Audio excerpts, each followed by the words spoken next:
The Rogue Room appreciates your recommendation.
The Rogue Room appreciates your recommendation.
The Rogue Room appreciates your recommendation. Thank you so kindly, Goman. How's it hanging, guys? Might as well unmute my mic now and get ahead of things. You know, why not? What are the happenings, my friendos?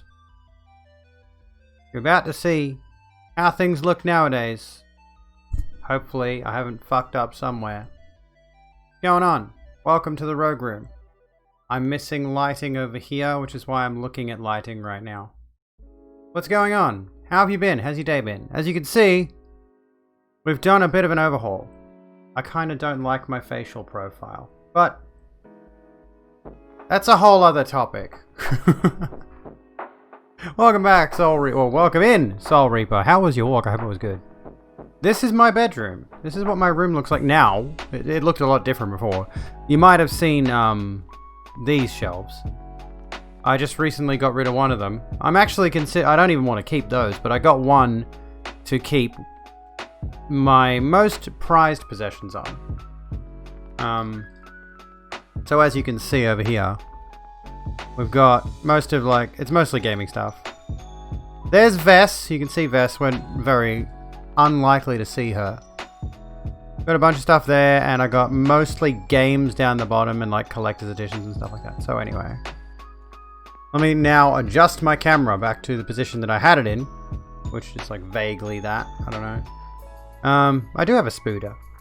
She's there. She's over there doing spider things. This is like slightly... Hang on. Oh my god, this little tripod that this is on. It's a very convoluted camera setup that I've got at the moment. I can't even show you. That'll be good. There's a screw on my... there's a screw mount on my... Let's get into this first. There's a screw mount on my ring light that I have, which is not turned on at the moment, by the way. I could do that, and... Oh! You know what? I just realized something. Hold on a sec. Give me just a moment. I just realized something. Hold on. Stay right the fuck there for a second. We don't need chroma key anymore. We're not green screening. Holy fucking shit. Look at how washed out I am with my ring light on at max. Put it on orange. Oh my god, dude, this is a very bright ring light. Let me think. Another round on you. Another round on you. Look him sponsoring you, lol 3. Thank you for your sponsorship, Beth. Let's turn that off. There we go. The chroma key may affect some of the coloring. I thought the coloring looked slightly off. Anyway, this is how we look now. This is the setup now. This is the gig. And yeah, I am planning on adding some more lights and some more decorations and all that kind of bullshit, and maybe a better position for my camera. The goal right now is to get a desk. We're just making the ribbon disappear. Yeah, well, my ribbon's like not even green. I don't get it. But hey, we got some green here apparently. That's good. That's alright. Probably reflecting off this website I've got open. There we go. That's a lot more chill, you know? It's a little bit more chill. I got a desktop background reflecting on me instead. You went to your pathologist for the first time in a few weeks today. How'd it go? What were you getting tested for? I'll have to go to the pathologist again soon. Welcome to the Rogue Room. We hope you I don't know when I have enjoy to your go to the pathologist. In like... What day is it? No. Like 2 months. 2 months. Why are we doing the Grand Theft Auto meme? Did you guys see the remake of that? I'm not going to show it on stream because DMCA or whatever, copyright, who knows. But they got the actors who played those characters to remake it IRL in what looked like virtually... Oh, speech pathologist. Okay, now I'm very confused. Because I go to a... Oh no, hang on. What do I do? Anyway, how did that go? Tell me how that went, Reaper. Tell me all about it. You got gifted Cyberpunk and had to go to work when you started the install and left your computer on. Did your computer die? Was that one of the bugs that came with Cyberpunk 2077? Was it burns your computer out? There's a reason I haven't bought it yet. Or there's numerous reasons I haven't bought it. What do I identify as? A human. Human being, generally speaking. That's a weird question to ask as well. I'm trying to fix my monitors here. I'm not quite happy with the way they're sitting. So I've rejigged everything. I've moved everything around. My makeup looks pretty, thank you. Thank you all. I haven't really done a whole lot differently, honestly. I think I put a bit of glittery stuff on the inside here. And like, there. Like glittery eyeshadow or whatever it is. Do I have any swords in chat? Thank you. Thank you kindly. What was I gonna say? 176 seconds? Makes your computer a nice heater, really. That's why I put mine over there. Mine's over there. Yeah. What? Listen. I'm the only one allowed to make attack helicopter jokes around here. Because I'll tell you exactly why. I fucking own one. Alright? Anywho. Getting past that bullshit. That's the only reason you're allowed to make. You actually own an attack helicopter, otherwise get the fuck out. Background looks amazing, thank you. Magic. There you go. It's gonna be weird because like I can see you. I can see the camera. Obviously, I can look at the camera, but then I have to look over here to see you guys. It's like a huge difference. Whereas the camera was previously sitting over here on top of the monitors. Now it's like way over there. So it's a little bit of a pain in the ass because now I can look at you and I can chat to you and it looks all nice and fine and dandy, but I can't actually see what the fuck you're saying. But I do like this setup, and the camera's a little bit more elevated, a little bit higher up. Let me think. What else has changed? Like, you don't want to see over that side of the room. It's a fucking mess. That side of the room's a fucking mess, because I got my mother and my auntie to come and help me move everything around. The female cam angle. I need, like, low cut, like, cleavage. Oh my goodness. Attack Smudgy Copter. Well, he tried to get on my shelves a minute ago, before the stream started. And I had to get him out of there. The Kim Kardashian angle. Identify as fresh air. Take a deep breath. Now I'm inside you. Oh my. Selfie height. It's a good angle. It's a good angle. So yeah, this is most of my favorite stuff that I had on my shelves. I got rid of the pop vinyls because I regretted them, being totally honest with you. My mother and my auntie, yeah, they helped me, and they packed a bunch of stuff into a box. I don't really know why. We're not moving yet. Fingers crossed for later on. They put my Dark Souls books in the box.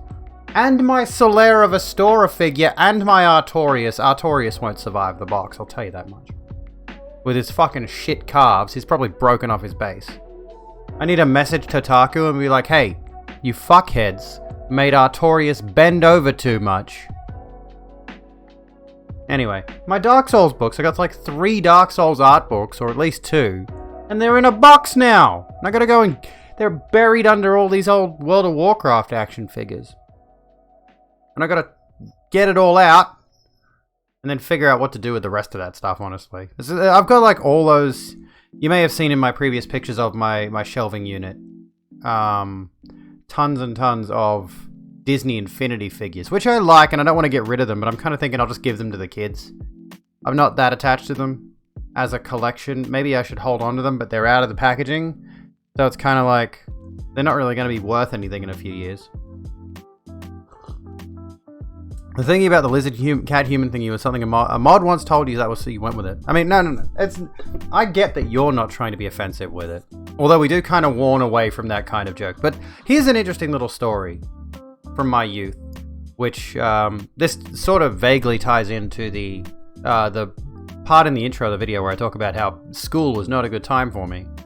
There was a specific point in my early high school career, so to speak, where I distinctly recall, first and foremost, feeling ostracized as all hell, just in general. Like, I didn't feel like I belonged.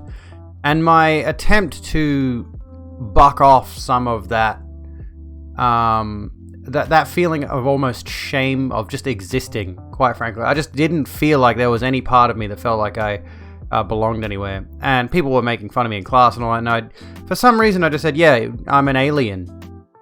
I just sort of went with that. And I'm like, I don't know, thinking back now, it kind of makes sense, because, you know, I did feel alien. I felt like I was not, and I never have felt normal.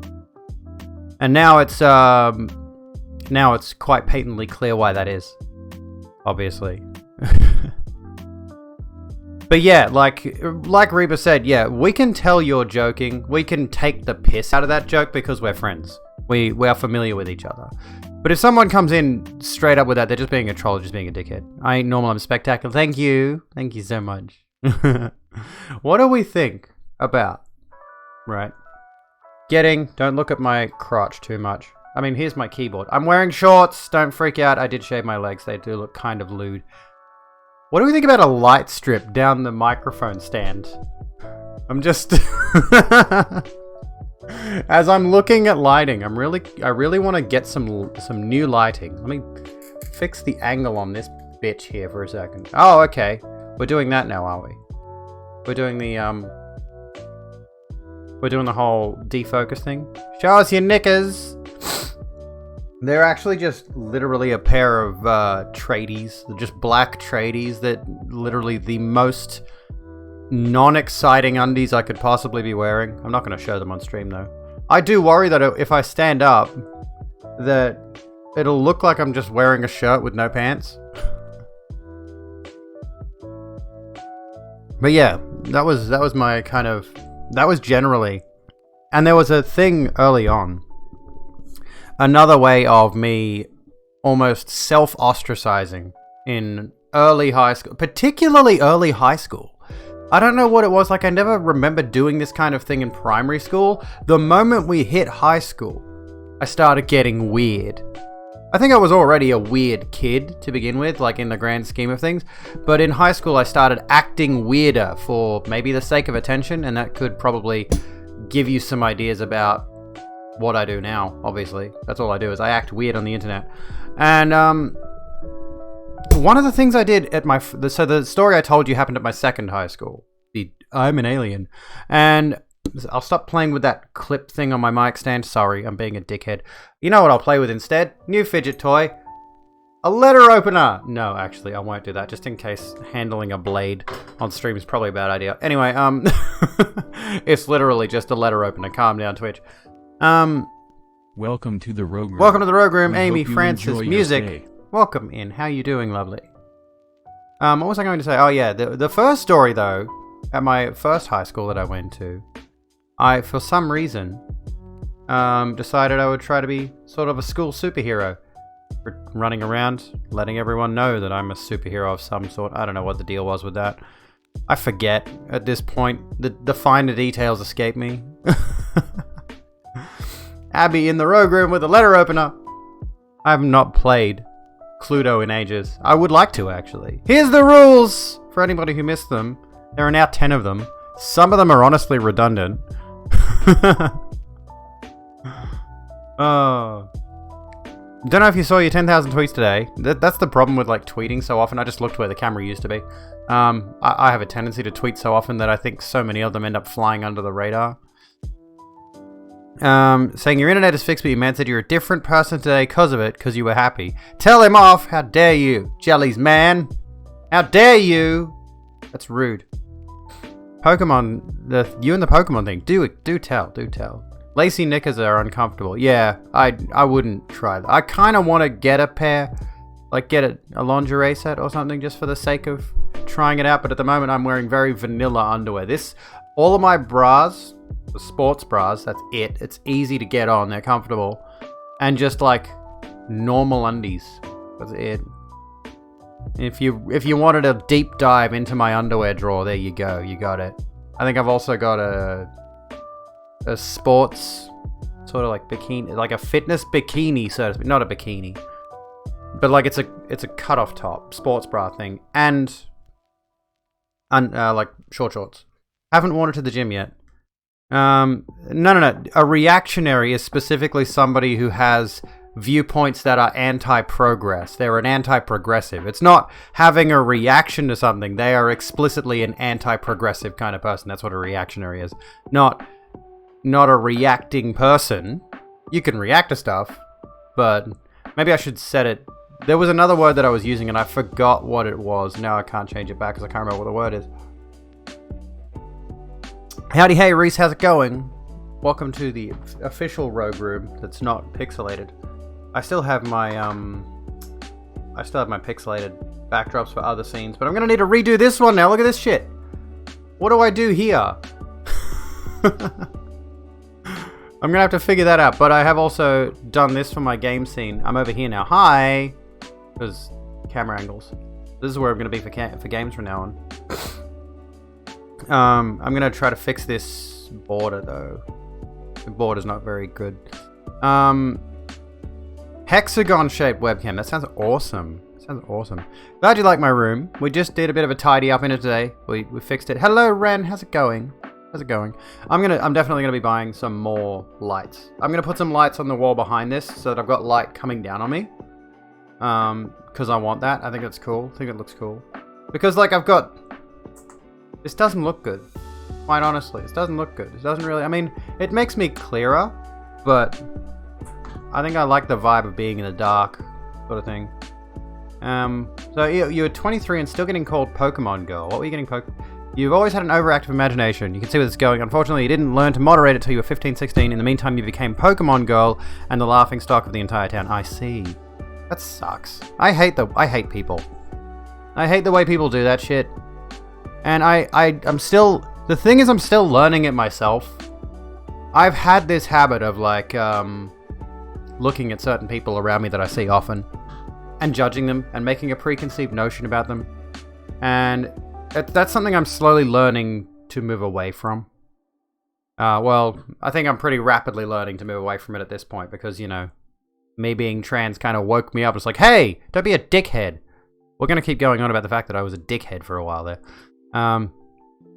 Hexagon-shaped webcam sounds badass. So your name at the bottom. You'll see a lot using it over time. You think because you've seen 2 streams with it now. Yeah, I've seen a few unusual shaped webcams. That's how I got this to work, actually. This camera source is actually the full camera source, but if I go to studio mode for a second, let me just turn off game. If I go to game camera, this is what the actual thing looks like, right? But I've got what the actual image is. Can I bring it up for a sec? Hang on. Come over here. Let me show, like, I'm sure you know, but for anyone who doesn't know, I'm gonna give you a little bit of a behind-the-scenes tour of how we do this shit. Some magic. A little bit of magic here. Not Magic Man. This, for example, is... Where is it? My game border scene, right? Whoa, that looks cool. Dude! This looks fucking... Look at the green! Look at that popping off my face. That's sick. This is what this border scene looks like. So, for my purposes, it fills the entire screen with green. And then in this transparent section, you put the camera behind that. And you key out the green.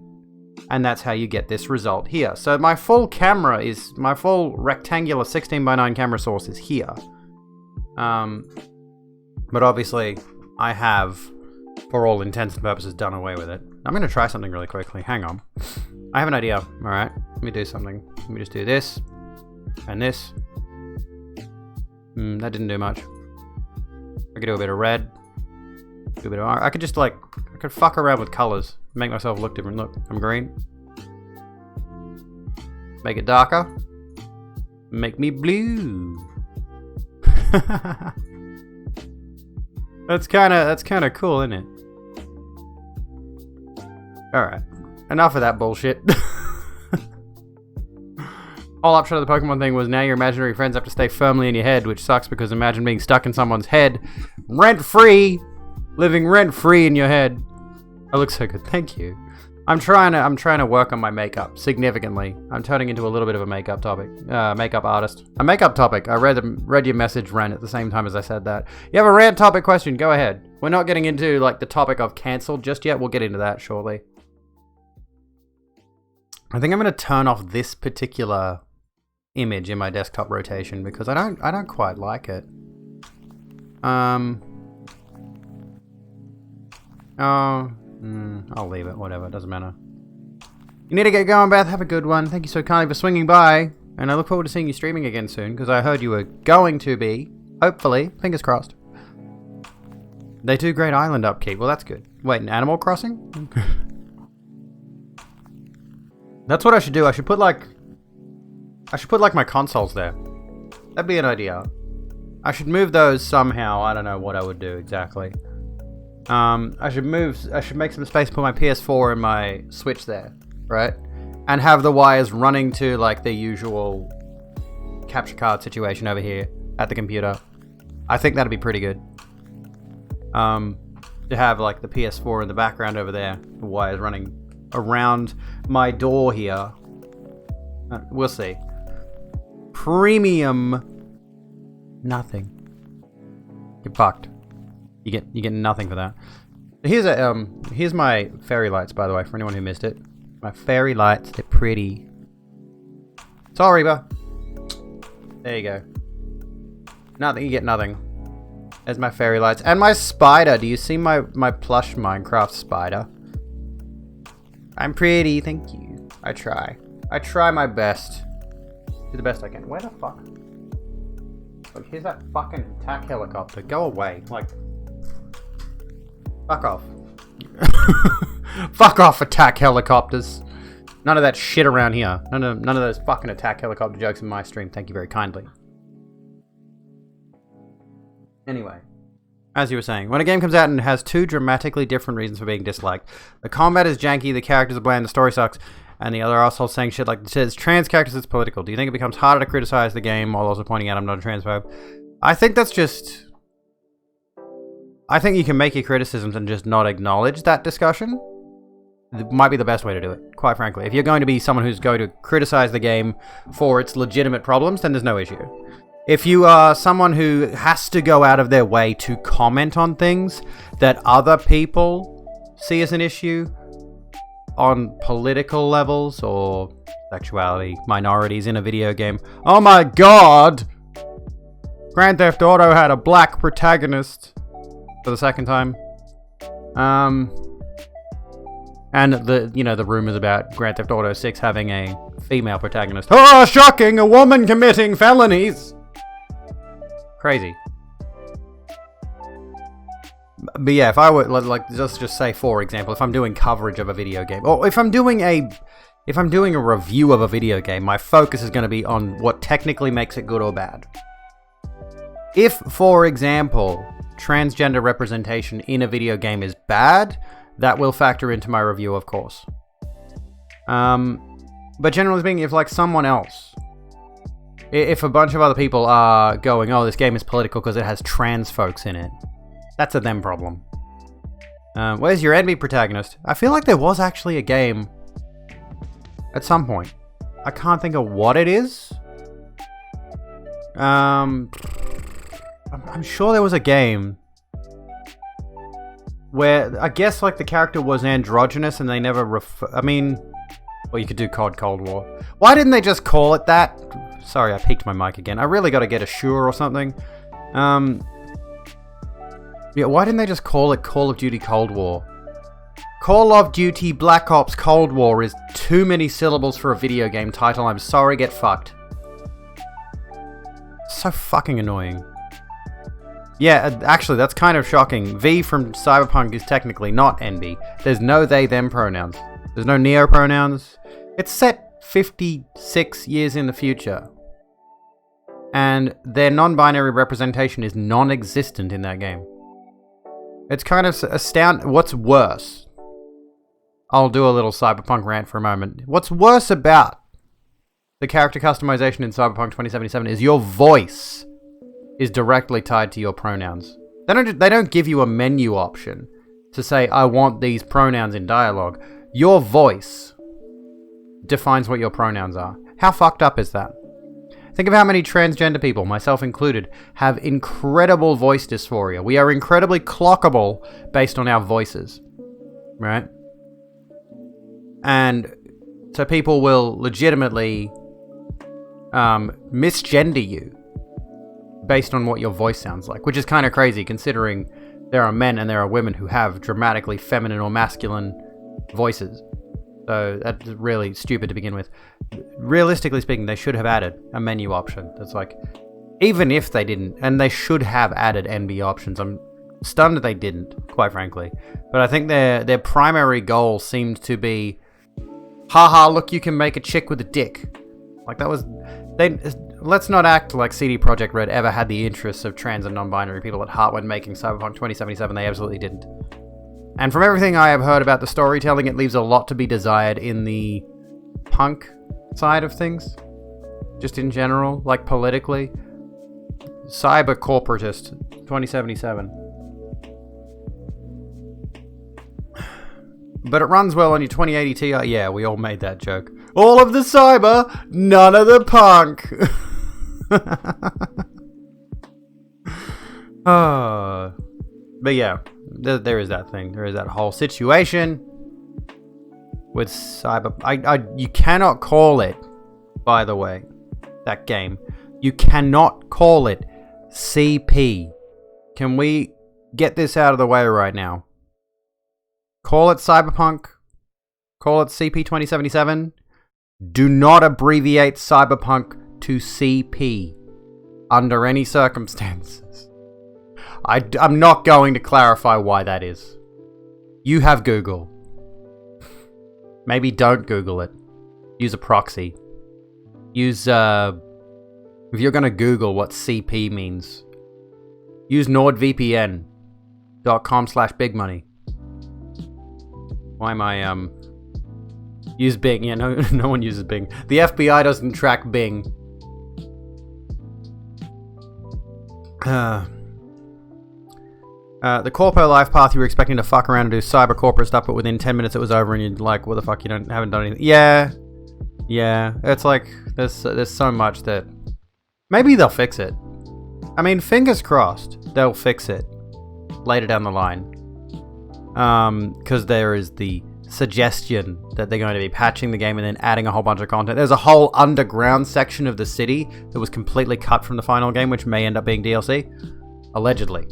Rumors and hearsay, conjecture. We don't know for sure if that's real.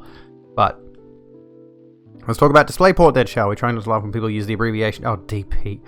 Fuck's sake. Feels like every single time they get started to get something working with 2077, they instantly started working on something else and tossing something else to the side. Yeah, the Jason Schreier article was good. That was very good. If you have not read... Did I go over it? I think I did go over it, the Bloomberg article on Monday's stream. Excuse me. That was a very good article. But the situation, unfortunately, with Cyberpunk 2077. We will get into the cancelled stuff, don't worry. The situation read exactly like the article he wrote for Anthem. And I think he also wrote an article... Or there was discussion around another game that I've forgotten. Mass Effect Andromeda, maybe? I can't recall. I did see Adam Badowski's response, yes. Didn't interview all 500 employees. Yeah, okay. So that 1% of people that actually came forward anonymously out of fear for their jobs, their opinions and their voices don't count for anything, do they? Your internet is back. You're able to watch in PS4. Watch on the PS4 in bed. That's awesome. I'm glad to hear it. Speaking of watching things in bed, once I get a desk, because my next ambition for my stream setup is to get a desk, and that's going to fix up this whole situation. I've got a TV in that cupboard, whatever it's called over there, wardrobe. I've got 2 wardrobes in my bedroom here. This looks so much nicer than it actually is. Can I just say that right now? This place fucking sucks. My goal is to get a desk and have something behind my monitors that I can stand that TV on, and that can be my gaming unit, perhaps? I don't know. I mean, I've got a monitor that can run at like 144 hertz, so I prefer to use that, but for like maybe for console gaming or something. I would like to wall mount, but I'm in a rental, so I can't do that. The people you interview don't count, they're just QA. There is an amazing game under all the bugs and glitches. Oh yeah, I think what they did with the time frame they had was good.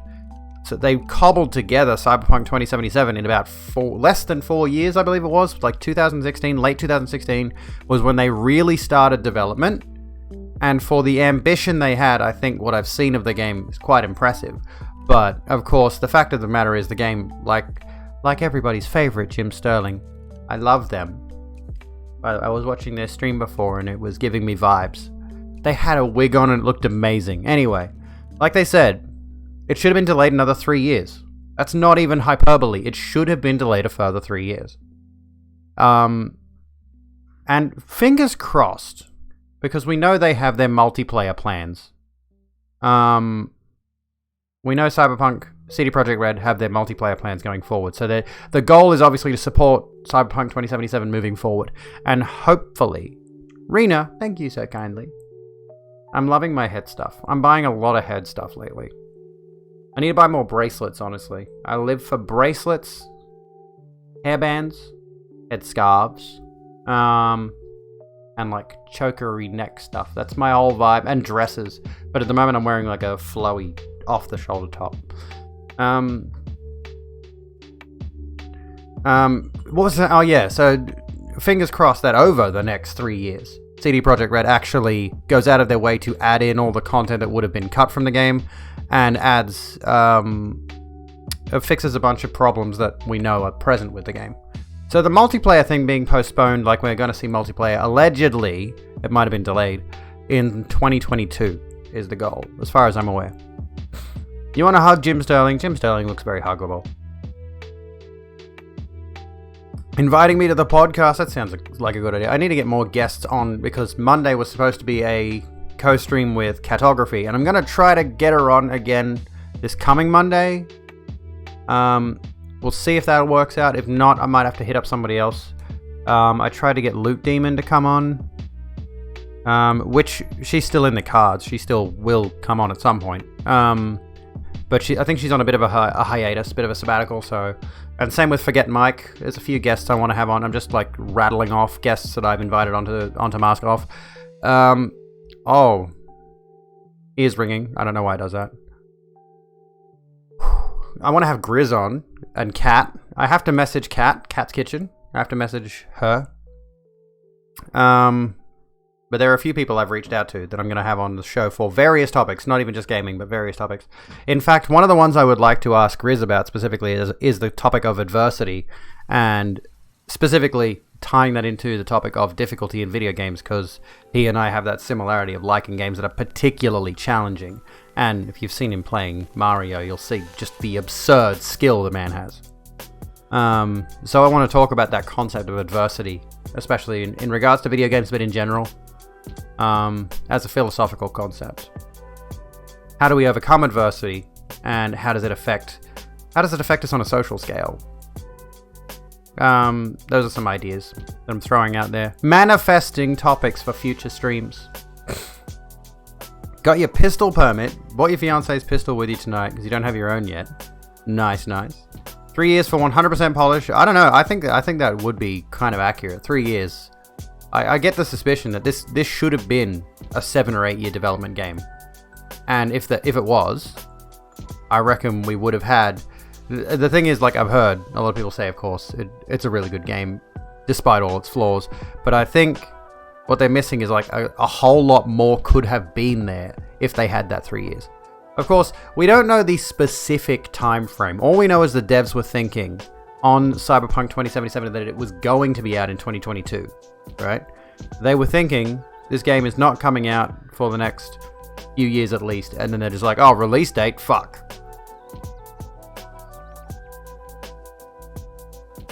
Eating a whole box of carrot sticks from Woolies. Dude, that sounds awesome, actually. I want to get some cucumber sticks. I'm super into hummus lately. Hummus is my shit right now. They thought it was a meme when they saw the release date. I know, it's crazy. Imagine like having that disconnect between yourself and your audience. Also, here's an idea. I just want to throw this out there. Because like we're doing this scene right now, so there's no green screen at the moment. I could still set up a green screen, honestly, and make it work. But just for the sake of, let's just say, if I were to have a podcast guest on like Calgar the other week, how would you feel about if I were to say, let's just imagine for a second, this is my scene. I'm not here. And imagine I'm not here. Take away my whole camera scene for a second. What if I tried to stay on the ball with my stream deck, and as we're talking, I'm talking about something, and then I stop and let them talk, and then we switch to their screen on Discord, because that was what we did with Calgar last time. We had Calgar on Discord and a little video thing on this scene, which now is totally broken. What do you think about, like, do you reckon I could have the editorial skills just on the fly? So, oh, they're talking, switch scenes. What do you reckon that would flow well? I'm gonna experiment with that. And yeah, check out Calgar if you have not already. I streamed some Risk of Rain 2 with him last night. Might be a bit messy, yeah. But I mean, like, if someone is, like, briefly interrupting during a conversation, you know, you don't need to immediately switch the camera away. But if they start talking and they start going into a part, you just go, okay, you're talking now, I'm going to shut up. I'm going to sit over here. And, of course, check out Soul Reaper as well. Are you actually streaming at the moment? Am I following you? Oh my god, am I following you? Hang on a second. I think I am. I am. I just never see you online. Oh. Oh, these are highlights. Okay. I was like, wait, 8 months ago, it was like recent highlights and uploads. Okay. Okay, so speaking of highlights and uploads, and Lighting FX tile kits. Jax, did you say something? Sorry, there's like nothing there. Just before we get into the I just want to bring this up, because I wish I had $319.20 right now, because this shit looks badass as fuck, and I want this. I'm just gonna show this, like, I want this. Cost of living goal over there? No. Cost of lighting effects goal. Oh, it didn't work! Damn it. This is those, like, colored light panels that you see, like, tons of streamers use, but they're squares, and I, like, that particular shape speaks to me on a huge level. Anyway, that's what I linked in chat before we started streaming. Don't shout me out. Be sure to check out Ren as well. Ren's lovely. Lovely to chat to. Fantastic stream we had last time. Don't shout me out. I'm terrible. I'm a dreadful streamer. And that's why everyone hangs out here, because you're all as dreadful as me. haven't been started streaming this year due to work. Also, last year you were playing Halo 1. So Cyber. Oh, hang on, yeah. So there. Oh, and Jelly. I missed the Jelly shout out as well. Hello, Sin. How you doing? You're the only non-streamer. It feels like this chat is full of streamers, and I'm okay with that if you guys want to hang out here. And by the way, if you're like, let's just get this out of the way right now. Join my Discord if you would like the discourse. If you would like to continue the discourse. I'm fine with having a community of streamers, but let's get one thing patently clear before we go into the topic that we were supposed to, like 37 minutes ago. We got to count the 10-minute timer countdown at the beginning of the stream. What was I gonna say? I'm okay with having a Discord full of streamers, okay? I've got a self-promo section. Feel free to chat about streaming, but there's one thing I will never do. There's one thing I will absolutely never do, and that is start up some kind of a streaming group. You know, I've seen a number of people do that to varying degrees of success. Don't get me wrong, I would absolutely love one day if I reach partner to have a stream team. I would love to have a stream team specifically of like breadtuber style leftist commentary streamers. If we can do that. Rogues? I don't know. Big goals. But there is one thing I've had an issue with for a while now, and I think this sort of came up with Seti's Green Dumplings Discord, is he had issues with the fact that there was that whole let's make this a support community sort of thing, and it didn't work out, and he ended up shutting that whole thing down and changing the direction of his Discord. Let's get this bread, hopefully. Fingers crossed. Cost of living goal, 1,000 subs. It's over here now. There. Anywho, you doing alright? I'm doing alright. I'm doing good. I'm doing lovely. I'm doing fantastic. I'm celebrating. I need to get some wine, because the coffee isn't really a celebratory drink. I do have wine, though. I did buy some Moscato and Pinot Grigio that I'm going to dip into very shortly. We're celebrating the release of my latest video. That is cancelled. The video is not cancelled. It's out now. You can watch it. It's titled Cancelled. If you haven't seen it already, it is, spoiler alert, about cancel culture. I tried to keep that under wraps. I did a very bad job of it. Very, very bad job of it. I feel like most of you probably clocked what topic I was going to talk about. Talk about cancel culture. Right. This is the topic of the minute. I feel like I need to make the bold border on that a little bit thicker. A little bit thicker. Coffee's always celebratory. I mean, it is. It is. Not gonna lie. Like, I do like a good coffee. Oh. Dude, I think I'm getting a migraine or a headache or something, because we had the ear ringing, and now I've got like a fucking pain right there in my brain. My brain hurts. How does your brain hurt? There's no... I mean, there are nerves in it. Are there? Are there nerves in your brain? Drink more wine. I gotta get into it. You can watch some of the videos early on Patreon. I forgot to mention this as well. There's an outtake reel on my Patreon right now for every Patreon subscriber above tier 1, I think. So tier 2 and up gets the outtake reel, if I'm not mistaken. And for the next video, like the previous video, I'm going to be posting the intro or maybe a chapter or something of the video before it's fully released. Feeling extra celebratory? Yeah, you can make it an Irish coffee. Time for Sleeps Radio. Ren, thank you so kindly for being here. Have a good one. Have a good rest. I will check my DMs. Goes to check Patreon. Yeah, I think I posted it, and I'm terrible with Patreon. I genuinely am. I'm the worst. But I have been regularly uploading there, if you guys are patrons. Am I allowed to talk about Patreon stuff? I guess I am. I mean, it's not NSFW Patreon stuff. Does anyone even do that anymore? Anyone do NSFW Patreon anyway? But the outtake reel is there. Let me just check. It's available for every tier. If you give me $1 on Patreon, you can see the outtake reel. Honestly, I need to come up with some benefits specifically for tiers 2, 3, 4, and 5. Tier 5 is the producer bitch tier. Oh, hang on. No, don't take that off. Well, yeah, like general speaking, that is OnlyFans now. Yeah, leave the page. Tier 5 is the producer bitch tier. And if you subscribe to the $100 producer bitch tier, tier 5 on my Patreon, you get your name in the intro credits of my video essays. So that's it. I just thought it's a meme. Okay, don't actually buy it. It's a meme. All right, but there is a tier 1 is tier 1 is $1, tier 2 is 3, tier 3 is 5, tier 4 is 10, and generally speaking, it's like you get I don't even fucking know. I need to add some stuff for the different tiers so that it's a little bit more value for money than what you're getting right now. Because I'm trying to make the content worth your investment. Because I want the content I produce. Here's the thing, you know.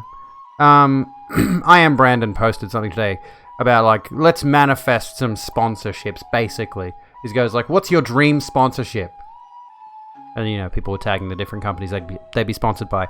You are my dream sponsorship. I don't want to... I mean, as much as it would be cool to have Logitech or Elgato behind me, I would much prefer that my support comes from people who are actively enjoying my content. Because that says to me that the content is worth your time and money. Versus, you know, trying to get a company to pay attention to me. And, I mean, let's be honest with ourselves here. I feel like I'm pretty brand risk, almost, I would say. I would argue, perhaps. Very heavily political, which means a lot of companies are going to be like, oh, maybe don't touch that. Raid Shadow Legends, I mean, they'll sponsor anyone. If I get big enough, I could probably take... I mean, I'll take the money. Let's be honest, like, I would like my support to come from fans. First and foremost. But if a sponsorship does crop up in my emails, I won't do it in a video essay, but I might do it on stream or something.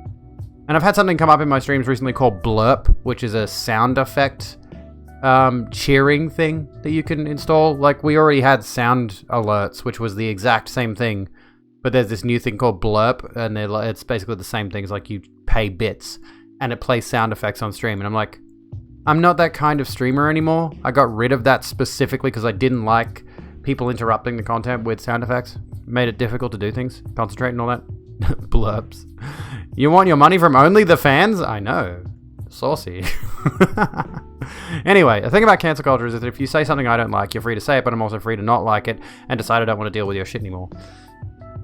This is what facilitates conversations. Well, I'm not, as we can see with Rule one of them. I don't know. We're not going to have a particular conversation. Mods, if you are paying attention, you should be paying attention. You will be paying attention. If you see the trans women in sports thing pop up in any way, shape, or form, ban immediately. I'm putting my foot down on that shit. Ban immediately. But I am going to use it for content later on. I do have plans to use that. Pay attention to if somebody comes in and is like, what about the trans women in the sports thing? Ban them.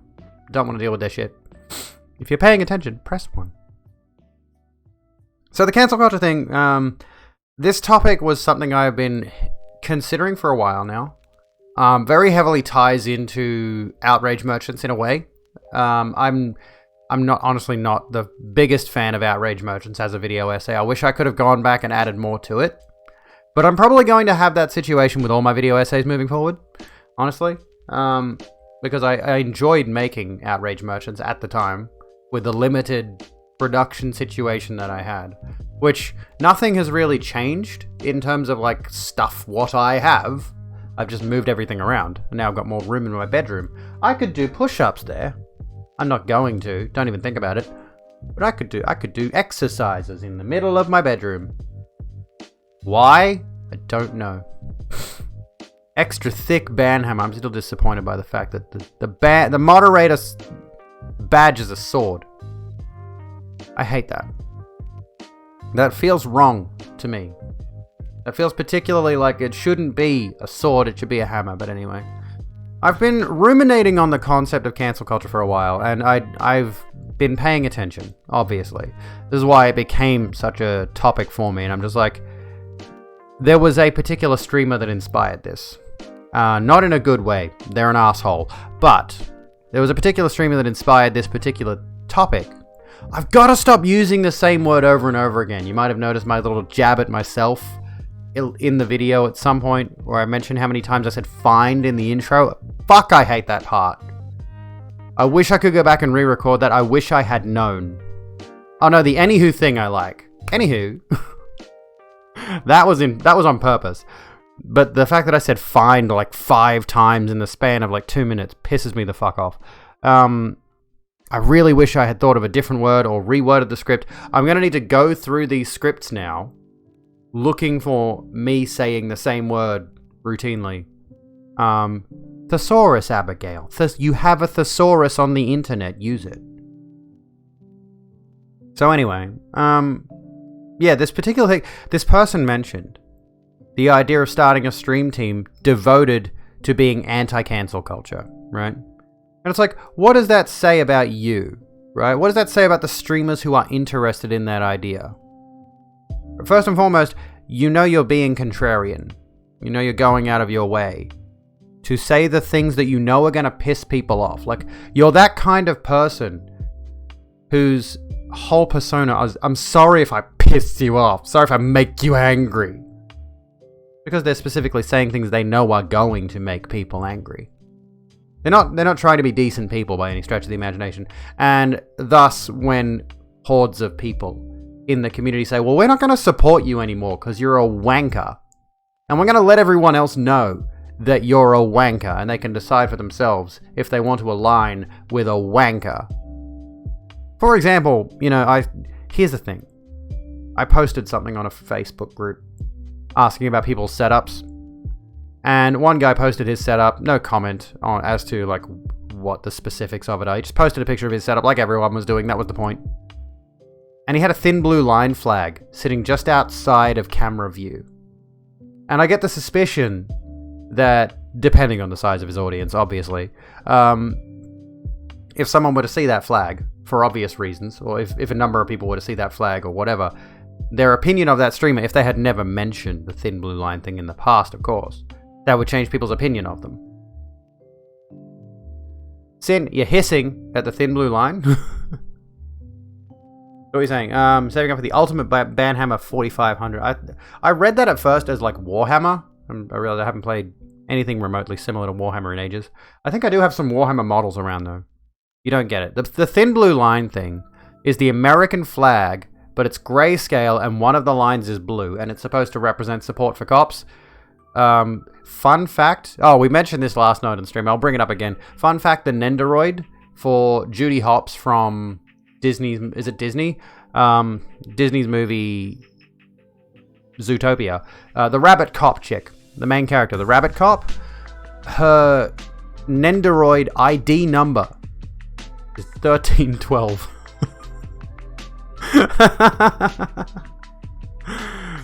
Look up what 1312 means if you don't know. I find it fucking hilarious. Anyway, the idea of a stream team whose entire purpose is we're against cancel culture, all that says to me is I'm not going to want to watch anyone on that stream team because all they want to do is say the most contrarian, most offensive, most derogatory things that they possibly can. And then when the internet inevitably says no, that's not cool, they can say, well, yeah, well, fuck your bullshit. We don't abide by your cancel culture. Like, no one is... Again, as I said in the video, cancel culture is not a real thing. Never has been. It's supposed to represent the police are the last thing holding society back from chaos, yeah. Yeah, I want to be the bad person without consequences. That's what they want. They want to be able to be bigoted. They want to be able to say trans people aren't legitimate. They want to be able to say gay people have got...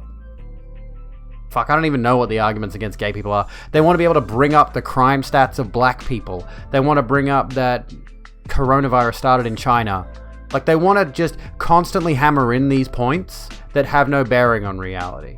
I mean, the reality of the situation is, like, some of these things do have a bearing in reality. But they don't let these topics go. Like, there are better, more educated, more intelligent people to speak on these things, but they want to be the kind of person to speak on it and make their loud, unintelligent, uneducated voice heard.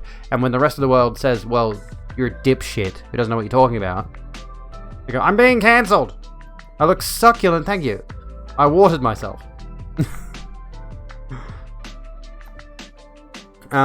Negative attention is still attention. Yeah. That's the thing. It's like, that's the whole reason cancel culture never works. There's no such thing as bad publicity. Again, bring up the... Hang on a second. Bring up the, not that one. What's his... Not... Well, yeah, Pete Evans. You can bring up the Pete Evans thing, like I mentioned in the video. In the hours following... I'm just trying to fix the lighting in my PC, because one of them is red. And it's annoying the hell out of me. And I don't know which one it is. Which light are you?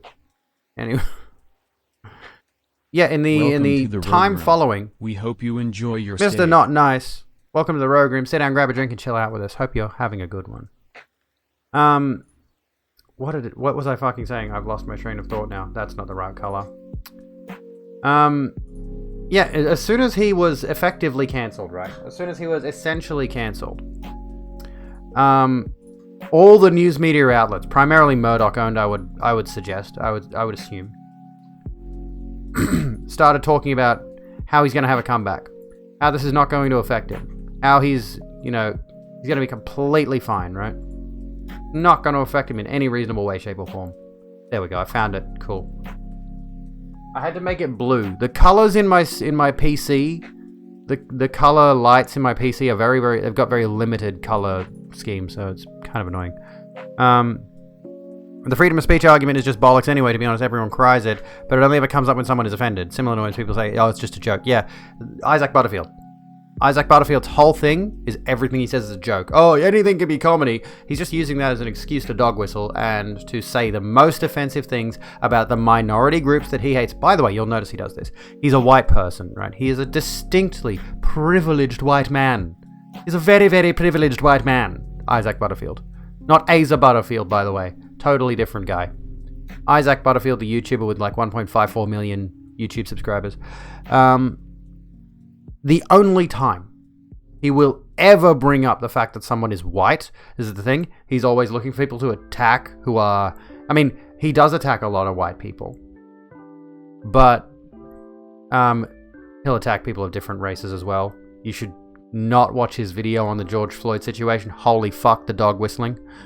Holy fucking shit. I might actually bring that one up just to show you how bad it is. As I was saying, hold on a moment, let me get my thoughts together here. Fuck, I've gone so far off track that I've lost.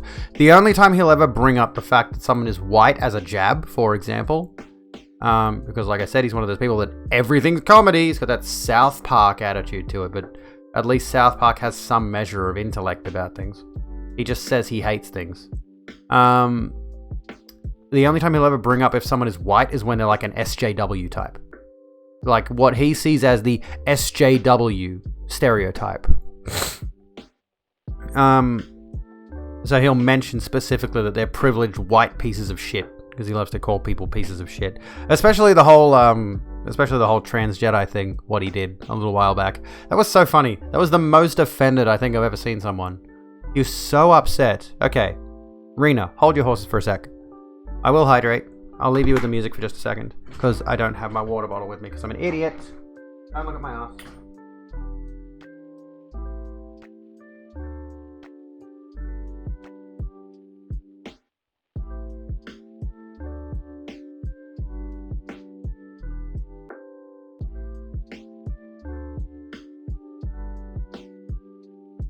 I didn't refill it!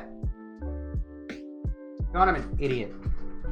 I didn't refill my water bottle, so I got like a tiny bit. Thank you, by the way. That might actually help with the headache. Music time. You've seen a few of his vids that you don't agree with. I think hope you enjoy your stay. Wolf Raven NV.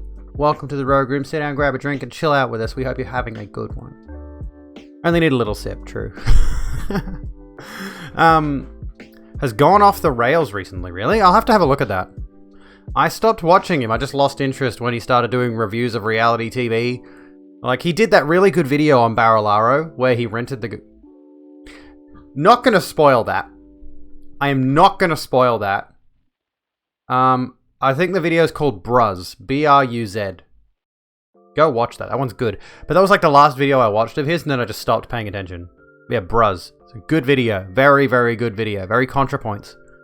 Because, you know, I love Natalie. And I love things that emulate Natalie. You're being forced to hydrate by your own self, so you're making streamers join you. Good. Let's get a hydration train going. But yeah, like, generally speaking, like, I think Isaac Butterfield is one of those people who tried to get into... he tried to get into comedy. And I think he found a foothold in YouTube. But comedy is honestly, everything I've seen of his comedy, including his YouTube videos, is not his strong suit. He is like so, and he's one of those failed comedians who goes on to become a podcaster, right? And what's fucking hilarious to me, like his whole shtick is I hate this certain group of people. That's his whole thing. Yeah, he's definitely one of those. He loves to say he's not right wing. He's very much a right-wing snowflake. So hard. So fucking hard, dude. He gets offended by people daring to have a different hair color, for goodness sake. He made some bad takes on Aboriginal culture being moot to the wonderment of science. Oh. Really? Geordies did? I'll have to look into that. I do know there was some controversy about him recently, but I never actually looked any deeper into it, which is the problem. I wish I had. It would have been good. All this white privilege stuff is BS. If a white man says he's God, you bet it would cause outrage. Morgan Freeman on the other... Why do people still believe in this day and age that Jesus Christ was a white man? I'll never understand that representation. Did they... I was about to ask, did they not read the Bible? But I guarantee you most people who subscribe to the notion of Christianity have not read the Bible. Shockingly. Well, they believe that back in Jesus' time, everyone was white. And then for reasons unbeknownst to the rest of us, I guess maybe the white people migrated away from the Middle East and left the brown people there. I'd like to know... Oh, for God, stop kicking the microphone stand, you bitch! Sorry. Awesome 3D rendering. I think I've seen the 3D render. Yeah. You read the Bible, that's why you're an atheist. I've read a fair chunk of it. I need to go back and reread it. I believe I have one sitting around somewhere. I'd like to read all the major holy texts, honestly, to get a real understanding for them. Hey, Chill Juice, how you doing? Check out my latest YouTube video, cancelled if you have not, which is what we were talking about. But I mean, it's not the main focus. According to his video, he spoke with elders. I mean, this is sort of on the topic. This is kind of on the topic, really, when you think about the fact that these people will say outrageous things and a portion of their audience will fuck off and say that's not for me, and then they'll go, oh, I got cancelled. No, you didn't. Sorry, sweetheart. No, you didn't. I'm sick of seeing this notion of cancel culture thrown around. I really get sick of seeing it. I get sick of people defending it too. Especially when they're like, oh, such and such said thing, and now the internet's trying to cancel them. It's like, meanwhile, this person has 15 million YouTube subscribers. A little cancelling is not going to hurt them. Unless, of course, they turn out to be a sexual predator. In which case, you know, well deserved. But according to this video, he spoke with elders and they said, those speaking about the trees weren't representative of the wider community, according to these. I see. You're an atheist and you're referring to... Oh, I know that. I know you're referring to the movie God Almighty. Am I a socialist communist? Probably. That's a fair assumption. I'm a left-leaning libertarian. Fuck it. I'm just gonna say I'm a communist. Fuck it. Who cares? People think communism's a dirty word, but they haven't seen... Like, the... No. Lefty for life, exactly. Like we said in a previous stream, I don't think there's any such thing as a right-wing intellectual. I forget who it was that said that originally, but the more I think about it, the more I'm just like, yeah, pretty much. Dislike of industries in my video. Oh. Am we not with the motorbikes?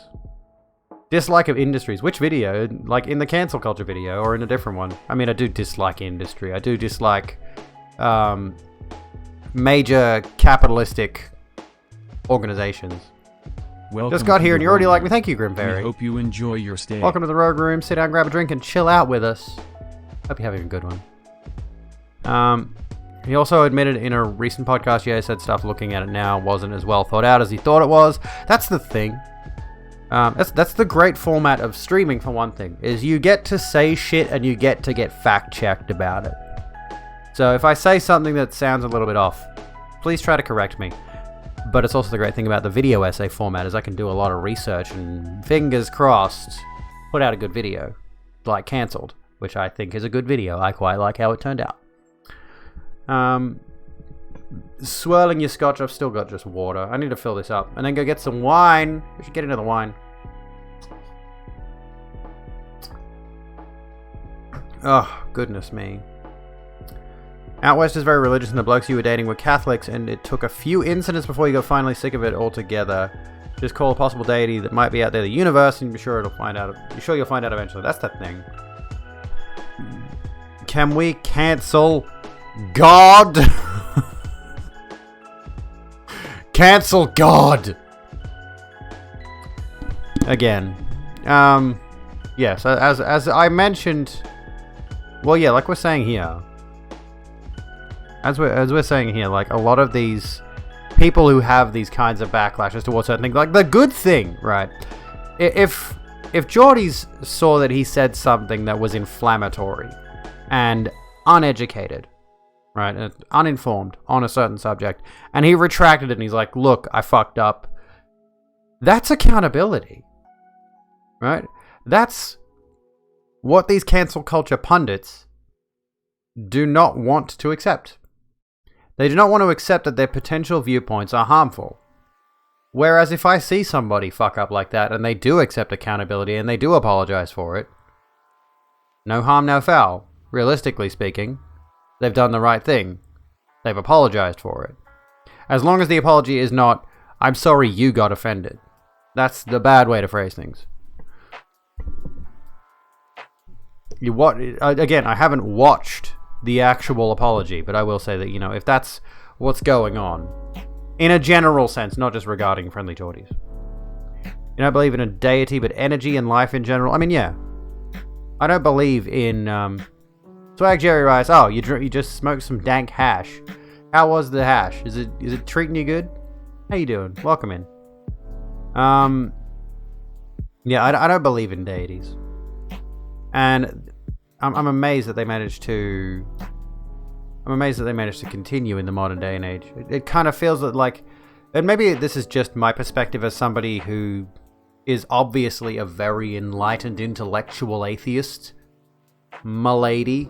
It feels like, especially as technology continues to advance and we continue to know more and more things and the science continues to evolve and shift, like we used to explain certain things with religion because we had no basis for how to explain it. And now we can explain so much. So fucking much. Can't even open up your eyes all the way. Good shit. If you or but follows I'm sorry, it's not an apology. Yeah. Like if someone says I'm sorry but, they're not trying to apologize. And I do that. I say I'm sorry but usually towards people who I know are wrong about things. Your science is so good, and why can't you get nuggets from your printer? Good question. Your personal take on God is that he, she, they have been fucking irrelevant since we've been able to do organ transplants. True. Like, the whole concept of religion was founded in this idea of explaining away the world. You know, we don't know where the flowers and the animals and the other things came from, because we hadn't developed a scientific method or anything of the sort as yet in civilization. And so they had to come up with something to fill in that void. Say, it was a mystical person in the sky! Because then you don't have to bother factoring in an actual explanation by any stretch of the imagination. It's the best way we had of explaining things at the time. Exactly. We've moved on. We've now explained a lot of things. And it always baffles me when you see people in religious institutions, especially televangelists. Ew. Who is that guy? Who is that fucking guy who looks like the literal devil? There is a televangelist whose name escapes me who looks like the literal devil. I cannot think. Kenneth Copeland. Kenneth fucking Copeland. Cope-harder.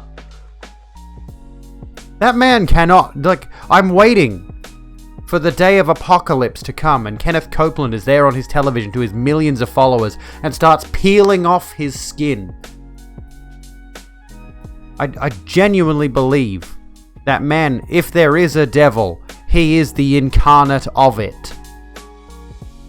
He definitely looks reptilian. He looks wrong. Has he had plastic surgery? What did he look like when he was younger? Has he had plastic surgery or something? He looks wrong. He's murdered more than anyone else. The Pope looks devilly in a deceptive way.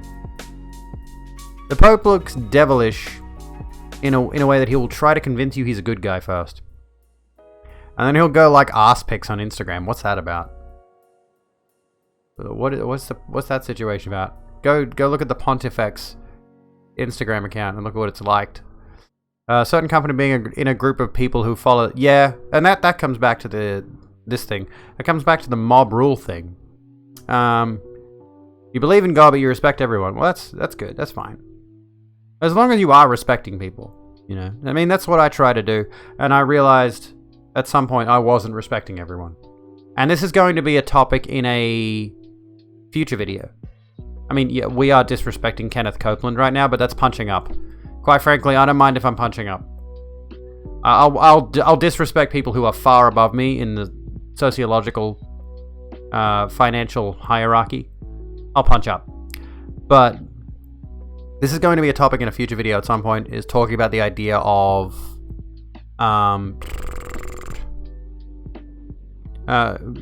talking about how I used to be like those people like Isaac Butterfield and stuff, where they would just dismiss the feelings of other people for the sake of, haha, that's funny to me.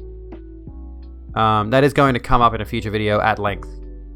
He's the guy who blew away the coronavirus. Yeah, he's that guy. He's that dude. Oh, he is scary. He's legitimately terrifying. I don't know why anybody would follow him. I can't think of a reason.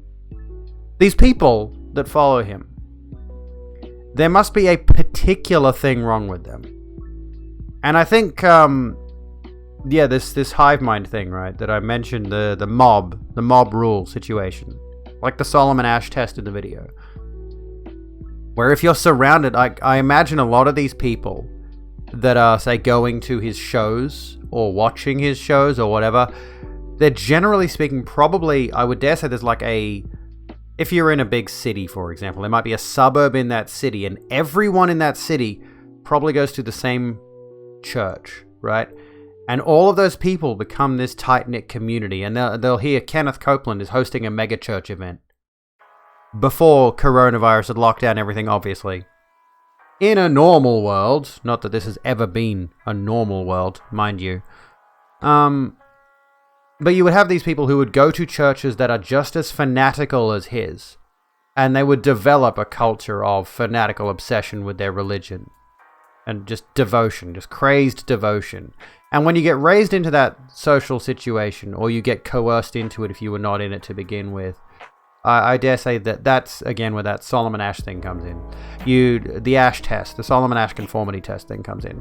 All of a sudden, you're surrounded by people who are these fanatically devoted Catholics, or whatever they are, Presbyterians, or Protestants, or whatever. All of a sudden, yeah, you're surrounded by these people. And you begin, and if you're, like, say, unable to move away from that area or something, you might start to blend in with that crowd out of fear that you'll be seen as an outsider, especially among people like that, I think. So there is that trap that a lot of people will fall into. I wouldn't. But I think there are a lot of people who are, let's just say, weaker of mind, where they will specifically be like, oh, they may already be religious, but they think to themselves, I'm not as devoted as those people are. But they get drawn in. Or, of course, there is the thing where you get raised in the culture.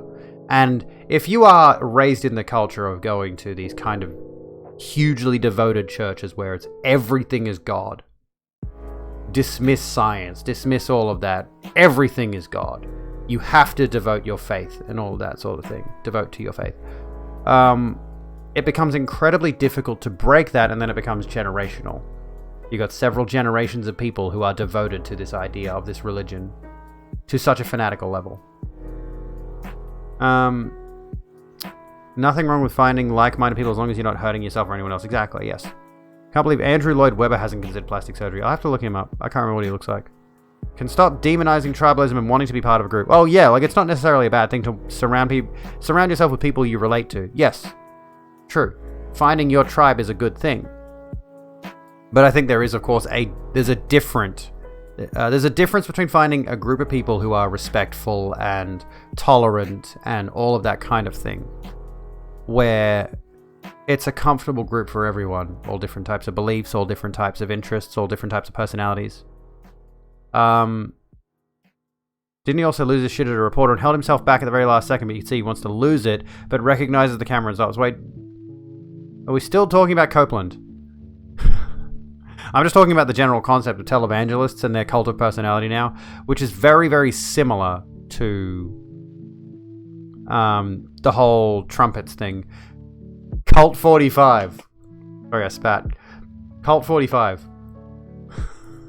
That is the best way I have heard to refer to these maggots that I've ever seen. So fucking good. Kobe mode? We could try to do a Kobe mode. I need to get on making new emotes. Maggots. Yes, I called them maggots. But Cult 45 is fucking clever. It was on Reddit, I think. It was on a Reddit thread. Like, Cult 45. That's what I want to call them, Cult 45 from here on out. Try to do the same, but as you interact with people, you start to notice bits and pieces you may not agree with. Yes, true. That is the issue. Unfortunately, there might be something about a person that makes them entirely unpalatable to you that otherwise was not an issue. When you're in church, you want to go to a Joel Osteen church event because your friends were going because one of them thought he was hot. Oh god. Wasn't he the one that was denying people flood relief? Something like that, or shelter during some kind of crisis? Not a good guy. Not a good guy. So that Miracles for Sale, it was awesome. The difference in people make life interesting. Yes, true. Hello, Croc. How you doing? Welcome in. What's going on? I will say, like, this is what's really interesting to me, is Tucker Carlson said that exact same thing, Rice? Or Jerry, how do you want me to refer to you, Swag? Swag, Jerry, Rice. How do you want me to refer to you? Swag, Jerry, Rice? Well, pick one. Tucker Carlson is one of those people, and he said to someone he was interviewing recently that the whole, he thinks all of the different people from all walks of life makes life interesting. And yet he is definitely one of those people who will speak out against trans folks and make racist rhetoric and all this kind of shit. Like, oh, all different people from all walks of life makes life interesting. And then you'll say, but I don't like those people. Like, you can't say that shit, you dickhead. The fuck? His mansion was flooded and he blamed the gays. Oh yeah, the gays did it. Okay. How?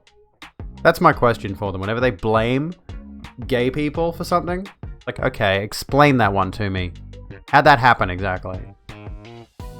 This is the thing, is like, you can't change fanatics' minds about these things. You'll say, how did the gays cause a flood? How did the gays cause a flood that ruined your mansion? And they'll say, well, their degenerate behavior made God angry and God punished us because we did not punish the gays enough. That's like, none of what you said just has a basis in reality at all. There's nothing there that has any basis in reality whatsoever. None. Didn't watch the fucking video yet. Do it. It's a good one. I guarantee you. It's 27 minutes of badass. That's what it is. Push is about getting random to commit murder. Wait, what? Or he pushed somebody off a roof. Mormons? Yeah, Kez is going to tell me a Mormon story. Grandpa Papa Mike was a Mormon. Now he believes he is a 900-year-old female space pirate. I will say one thing about religion. There was one guy who was a relative of my ex, her uncle, I believe, and he found devotion to religion. I think he became a Catholic. And fuck's sake, why do I keep doing this? I keep getting like choked up. He found religion, which got him off heroin. Now, I don't agree with the concept of 12-step programs, but I mean, and I also disagree with the criminalization of drugs. But I mean, that's arguably a good thing, I suppose. Switching from one addiction to a substance to an addiction to an ideology, I suppose. So it's very tricky, that. Because there are a lot of people who are like that, who are like, oh, I found religion and it solved this problem for me. And for them, that can be a good thing, I suppose, depending on what the circumstances are. I think Tucker is a broken clock right twice a day. Every once in a while, he'll throw a curveball that makes sense. Not a political guy. I think left and right have gotten out of control. We need moderates. Nah, I don't agree with moderates, honestly. Because there are... The problem with moderates is they'll say, we need to balance our expectations here about this thing. And on the one hand, you've got folks like me who are trying to, like, over in the UK right now, trans rights are being rapidly rescinded. And on the other side of things, obviously trans folks are trying to argue against that, trying to fight back against that. Just like, we want rights versus people who are like, you don't deserve rights. There's no moderate there. There's one good side and one demonstrably bad side. And that seems to be like the case with the neo-Nazis as well. It's like, you can't be a moderate when there's neo-Nazis, right? There's no way to be... There's no like fence sitting anymore. There shouldn't have been to begin with. We let this, especially the neo-fascist uprising of the last 4 or 5, 6 years, especially in the internet space, like, stuff that I used to look at online, and again, this is why I said I almost fell down that alt-right pipeline sort of situation. I was one of those people who was looking at SJWs and all this other bullshit and thinking, this is fucking hilarious, look at these idiots, ha ha ha ha ha. And then I began to realize, I actually came to my senses. And there were a lot of people who didn't. There were a lot of people who fell down that rabbit hole and came out the other side as literal Nazis. At first it's like, oh, it's ironic. We're making ironic Nazi jokes. Haha, gas the Jews, Hitler did nothing wrong. And then all of a sudden they're just like, well, actually... That's the problem with like being a moderate, right? So you're very susceptible to being pulled in the wrong direction.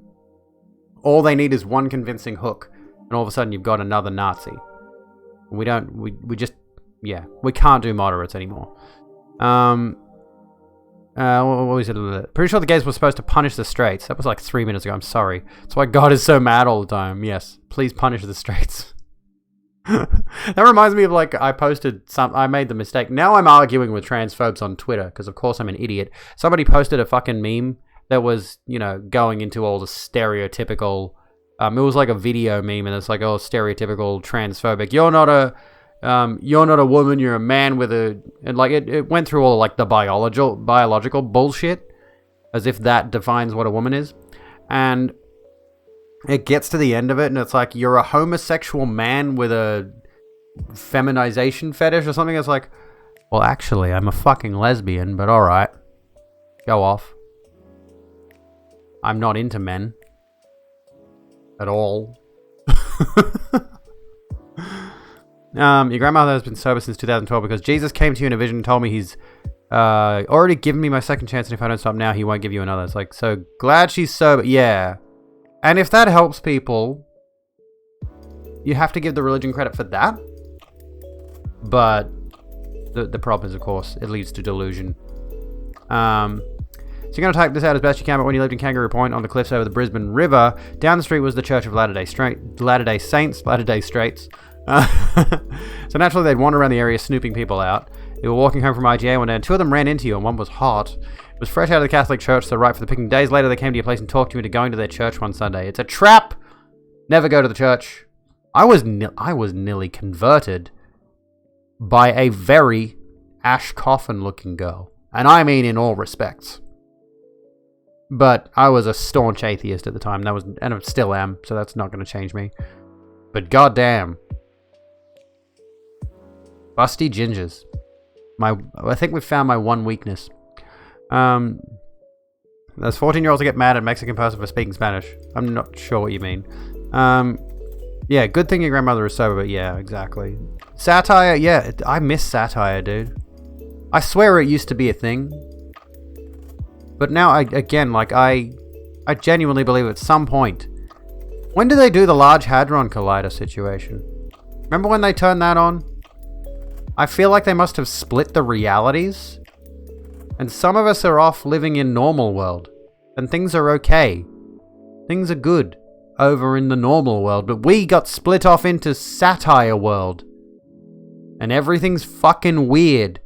We literally had Idiocracy as a presidency for the last 4 years. Right down to the fucking product placement. Anywho's. Maybe dying slowly and painfully, but if we turn it into a religion, we could drag it out another 2,000 years. Well, fingers crossed. The best way to make money is to start a religion. You know? November 2009. So that's when we can go back in time. Let's build a time machine and go back and stop them from using the Large Hadron Collider, and we can save our timeline. Where were we? I've forgotten. I saw yeah, gingers. That's what I was looking for. Yes, gingers. Curvy ginger girls. Stop. Okay, no. We're not doing the horny jail thing. Big mummy milkers. Guys. I'm not doing the horny jail scene. We're not doing that. I'll think of a new way to do it that looks better. We're not doing the horny jail shit. Stop. Dude is Jewish and plays a racist neo-Nazi. Oh, yeah, I think I remember seeing a bit about that. I think he did a TED Talk where he trolled the audience. I do recall him. You're a natural ginger, but you got bullied so bad for it you hate it and you have to... Yeah, that's understandable. Why do they do that? I mean, realistically speaking, I know exactly why, because gingers are a minority. Gingers are like... Is it 1 or 2% of white people worldwide are ginger? Are redheads. And it's a recessive gene too, as far as I recall. So ginger people are an extreme minority. And as a result, minorities are made fun of. Be disappointed if one of us didn't make the joke. Ginger's pale skin. Yeah. Big mummy milkies. He's been blamed for mass shootings. I think I do recall this, yeah. And that is unfortunately the issue with the whole satire situation. The unfortunate issue with the satire situation is if you make good satire, if you make it good enough, then chances are somebody is going to take it seriously. Especially if you have a significant enough audience. If you have a significant enough audience, invariably that audience is going to have people from all walks of life, and people are going to look at your content that you're producing. Even if you're not producing specifically satire, even if you're just doing a commentary on a certain thing, and comes back to this thing that I love to go on about, the media interpretation situation. Even if you're doing whatever it is you're doing, if someone misinterprets what you're saying or suggesting or what have you, they can go and run with that and turn it into a really bad situation. Wife is a redhead, but she's not feisty. You think you're the guy who got the redhead salty ginger, the ready salted ginger? What? He played into it so much he donated to alt-right charities, and people will keep hating him. That's a bit far, honestly. At that point, I feel like you'd have to rein it in a bit, you know. At that point, it sort of that kind of leans into that Blair White thing, where it's like she's the one good Tran, according to herself, you know. That pick-me character, which will actively go out of her way to deconstruct trans people to get in good with people who hate trans people. Grifting. The whole thing of people believing the Onion. Yeah, I know. We've known for the longest time that the Onion is a joke, right? And yet, I'm waiting for them to put out the article where it's just like, sorry guys, reality's too weird. You know, we can't do it. We can't do this anymore. We're shutting down. You'll go to horny jail this time. Okay. Go to horny jail. Go on. He still makes a lot of alt-right and Holocaust-style jokes, but hasn't donated to alt-right charities and shit in a while, he believes. Sketch comedy, anti-comedy, political satire, shock humor, surreal humor, post-irony, literally his genres of comedy. And that comes back to that whole thing of like, anything can be comedy! Right? Anything can be comedy! As long as it makes an audience laugh. Brings me back to that Isaac Butterfield thing, and I wanted to mention this point before with Isaac Butterfield, specifically, this is the biggest self-own I think I've seen from someone of his caliber. He specifically made the point that he was trying to get into comedy festivals, like to perform, and they were rejecting him because, as he claims, his comedy wasn't up to their standards. I've seen comedy festivals, Isaac. Some of their performers are not very high standard, if I'm honest with you. That just says to me your comedy is shit. Ever since 2012, things have been fucking weird. You believe the meme that the world actually ended and this is the result? That could be it. That could very well be it. We're in hell right now. We all died. The meteor hit the planet and wiped us out in an instant. And the situation after the fact this is what hell is like. Hell is just the normal world that we were already living in. I mean, let's be honest with ourselves. Shit was pretty bad before. Anyway, it's almost 8:30. It's almost 8:30. We'll get back into the actual cancel culture thingy-majiggy, like properly. We'll talk about it properly some more, because there are some more things I want to go over in a minute. Even though, watch the video. Not now. Watch it after the stream. If you haven't already seen it. And if you're not already in the Discord, jump in the Discord and follow all my social bullshit. I'm going to go take a quick break, take a leak, come back with some wine. I want some wine. And we'll get back into it. See you shortly, folks.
No, don't actually fuck alcohol. I don't think you're meant to get it in your holes or anything. And I am gonna drink my Pinot Grigio, by the way.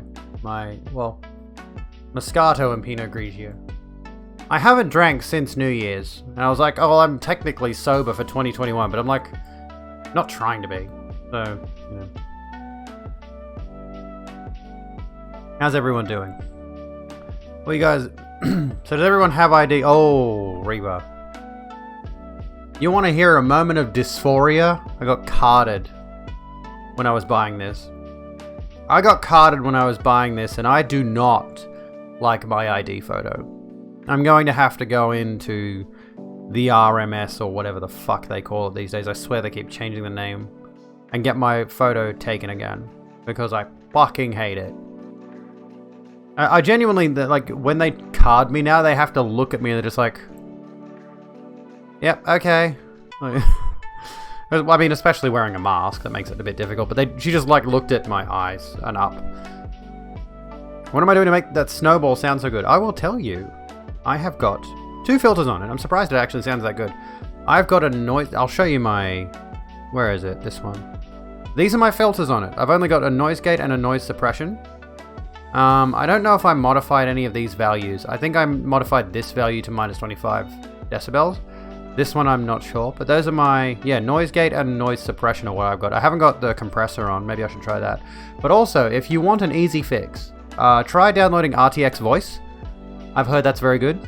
My friend Cyrus uses that, and it seems to work well for her, so that tends to get rid of any background noise. These filters tend to do quite well. I can still peak the microphone though, and I do quite often, not quite obviously. But yeah, that's what I use there, noise gate, noise suppression. So if you want to like either clip that or take those down, up to you.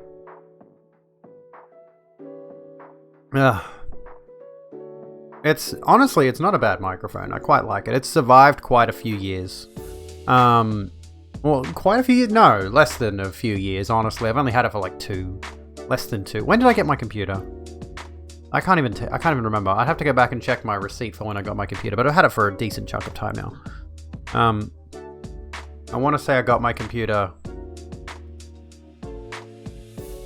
Fuck, tail end of 2019 maybe, or early 2000... No, you know what? Early... When did Sekiro come out? When did Sekiro come out? Here we go. Here's how we can tell. I want to say it was February... No, 22nd of March 2019, right? I was still... Wow. Give me a second here. Let me see if I can find my email. Was it M-Wave that I ordered through? I can't remember what company I ordered my PC through. Was it M-Wave? No, not M-Wave. Maybe it wasn't that email address. Hang on a sec. I've got so many fucking emails, dude. Seriously. I want to just... I really just want to delete all my email accounts and start over fresh. I have got a relatively new one. Your order has been placed. Is this the one? Let me have a look. This might be the one. Yeah, I believe it is. Hold up a sec. This is the one. Okay. I ordered my PC around April 2, 2019. And Sekiro came out in March 2019. I remember that distinctly, that correlation of those two events. Because I was playing Sekiro on my PS4. And streaming it, I believe, originally. Then I came back and... No, wait, yeah, I did finish it in that first run, I think. But as I was saying, yeah. That, for some reason, there's a correlation. It's like Sekiro came out on PS4 and I got it on PS4. And as you can see, I've got my... No. Where is it? Sekiro's up there. My Sekiro stuff's up there. You can't even see him. My Sekiro statue. Anyway. And... Yeah, I remember being disappointed, because like here I am getting this banging new PC that could probably run this game at really high frame rates, and I can't even play it on there. I haven't since bought Sekiro on PC, but I want to, because I want to run it with mods. Anyways, I've gotten way off topic. That's got nothing to do with cancel culture. We are going to get into some of the other stuff from the video very shortly. Don't worry. Headed off to start the video, and I was gone. You love my top in the video, Where is it? Hang on. This one. Let me show you. It's a dress.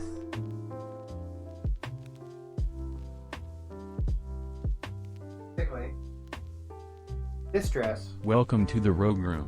We hope you I enjoy love your it. stay. I'm very happy with it. It's cozy, it's comfy. Lovely.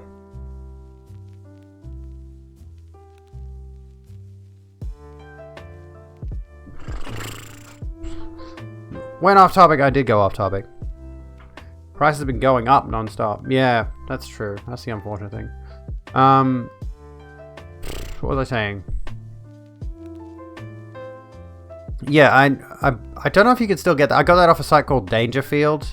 Really, it's just really good. Sultry in combination with my makeup. This makeup or the goth makeup that I did in that video. I don't know why I did it like that. I didn't really think about costume design in that particular video. I was just like, this looks like a nice outfit. I never considered the idea of picking certain outfits, but I think in a future video, I may try to do a little bit of actual costume design.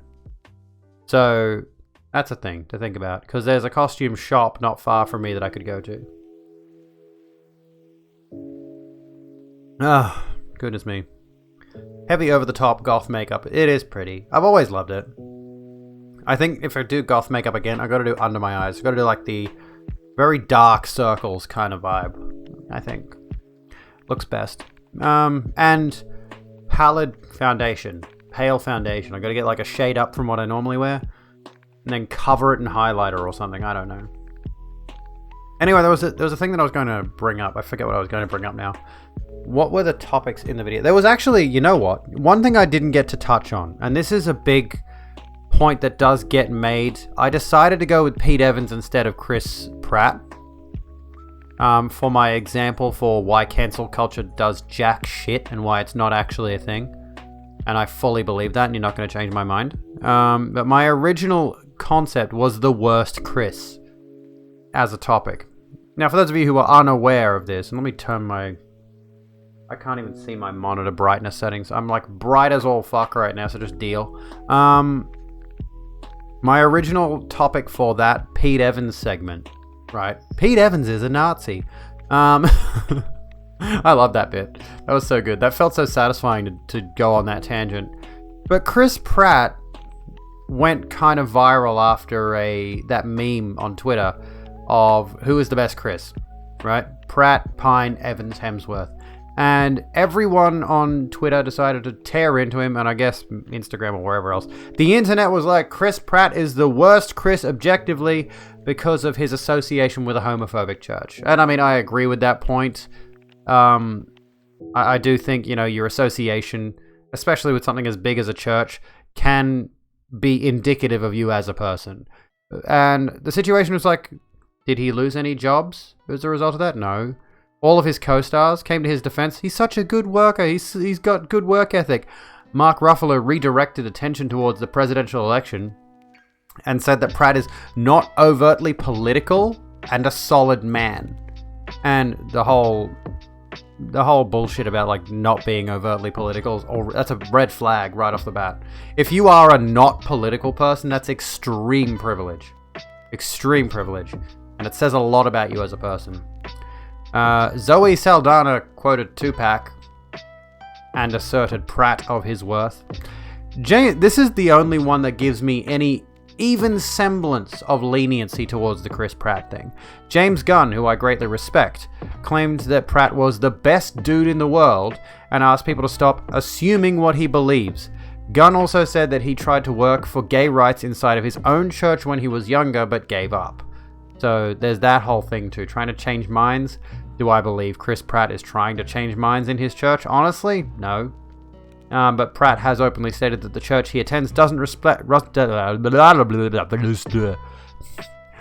Chris Pratt has openly stated that the church he attends doesn't reflect all of his personal views. Now, this particular thing, again, comes back to the whole guilt by association. It's like, oh, I don't personally align with the Nazis. I just go to their rallies for the sense of community. Like, that's effectively what you're doing. If you are a part of a church that openly admits they do not like gay people, which is a lot of churches, by the way, then you are guilty by association. You are homophobic by association.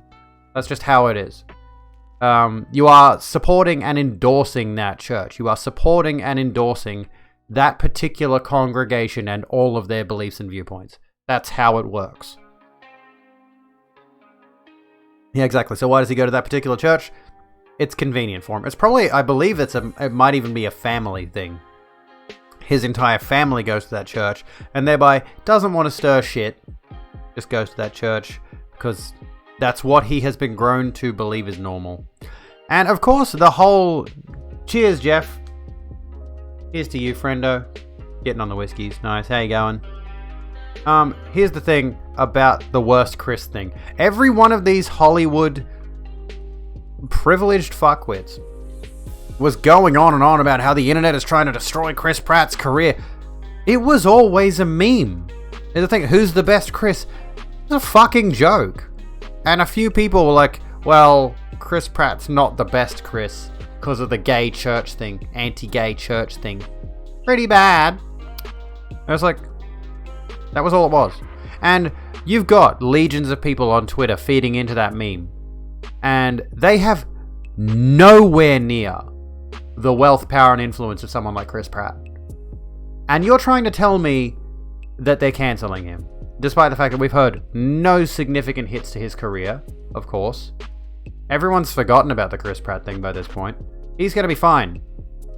He was always going to be completely fine. And these big celebs, again, it all comes back to the celebs going on and on about how they're trying to suppress people of different ideas and different beliefs. It's just like, how about we just want to make people aware that some of the people you're following, some of the people you might like, some of the people you might associate with, have got significantly negative aspects about them. And that's not a bad thing. If somebody I was regularly involved in watching turned out that they denied the events of Tiananmen Square, that would make me think twice about them as a person. It would. If I found out one of my relatives completely did... Oh, for fuck's sake, stop punching the microphone, Abigail! I really need to find a better microphone situation. I genuinely do. Money. Cost of living means microphone. Tankman, exactly. It's like if I found out a relative of mine had such a huge issue with Asian people of any, not denomination, of any race. Let's just say of any Asian race. Of any Asian, yeah, race. Race is the right word, I think. That would make me think significantly, and I mean, I do know that members of my family, and I do think less of them. I do know members of my family are racist against Asian people, against Aboriginal people, against anyone that's not white. Did we go over this last night? I feel like we may have. And it's like, yeah, that does make me think less of them. Grim Fairy. Enjoy all the delights of the subscriber lounge. Welcome to the subscriber lounge. Come and chill out with us in the subscriber lounge. Thank you so kindly for the subscription, you legendary person, you.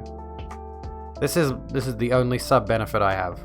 Aside from, you get a pretty badge, I think, in Discord. Actually, you know what? I want to say the badge. Oh no, there is a Twitch subcategory, I believe. Where is it? I'm trying to think, like, where's the...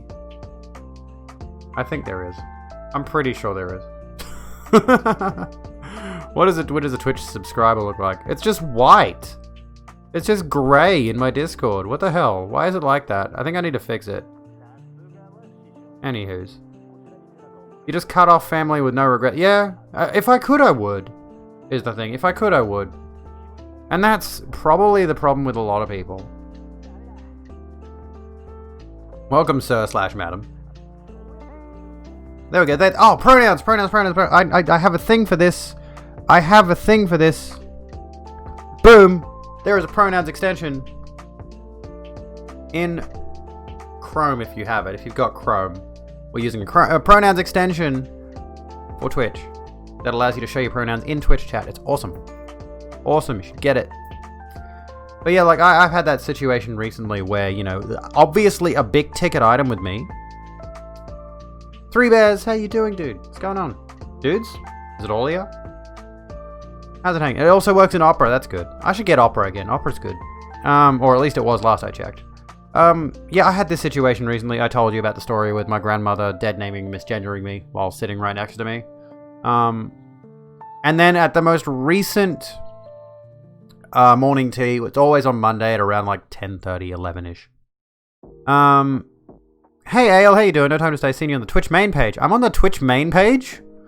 Not on the front page, right? You mean like recommended, I hope. If Twitch has put me on the front page, I'm fucking terrified. Thank you, Ale. Recommended. Cool, cool. It's Herb. Hello, Herb. How you doing, lovely? And I appreciate you stopping by. Ale. What was I saying? Oh yeah, like I told you that story about my grandmother doing that whole thing. And my mother is still figuring out the pronouns and still figuring out the name. And she tried to justify it to me today, honestly. I've known you by that name your whole life. I chose that name. I'm used to say, like 31 years of like, shut up, it's my feelings, not yours. I'm going to be selfish on this. I'm always going to be selfish on this. This is my identity. No one else's. No one else gets to feel guilty. Oh, no, that's the wrong word. No one else gets to feel upset about the fact that I've changed how I am presented. Don't know how someone could handle. I don't know, honestly. Like, you'd have to. Even then, like, I would want to, though. I'd like the opportunity. I think it'd be good. I would need to have a specifically good stream, but it would be stressful. Of course, it would. I would need to plan everything out to the absolute letter to make it work. She misnamed me, Drew. It's like, what's the problem, even? Even if you like the name you chose for me. Even if I liked the name she chose for me. Which, the thing is, I never really liked it, honestly. It was so boring and milquetoast. I didn't like the old name. Exactly, it's like, I chose this name for me. Thereby, it should be more important. It should be more valuable than... And those of you who've known me for a while know my dead name.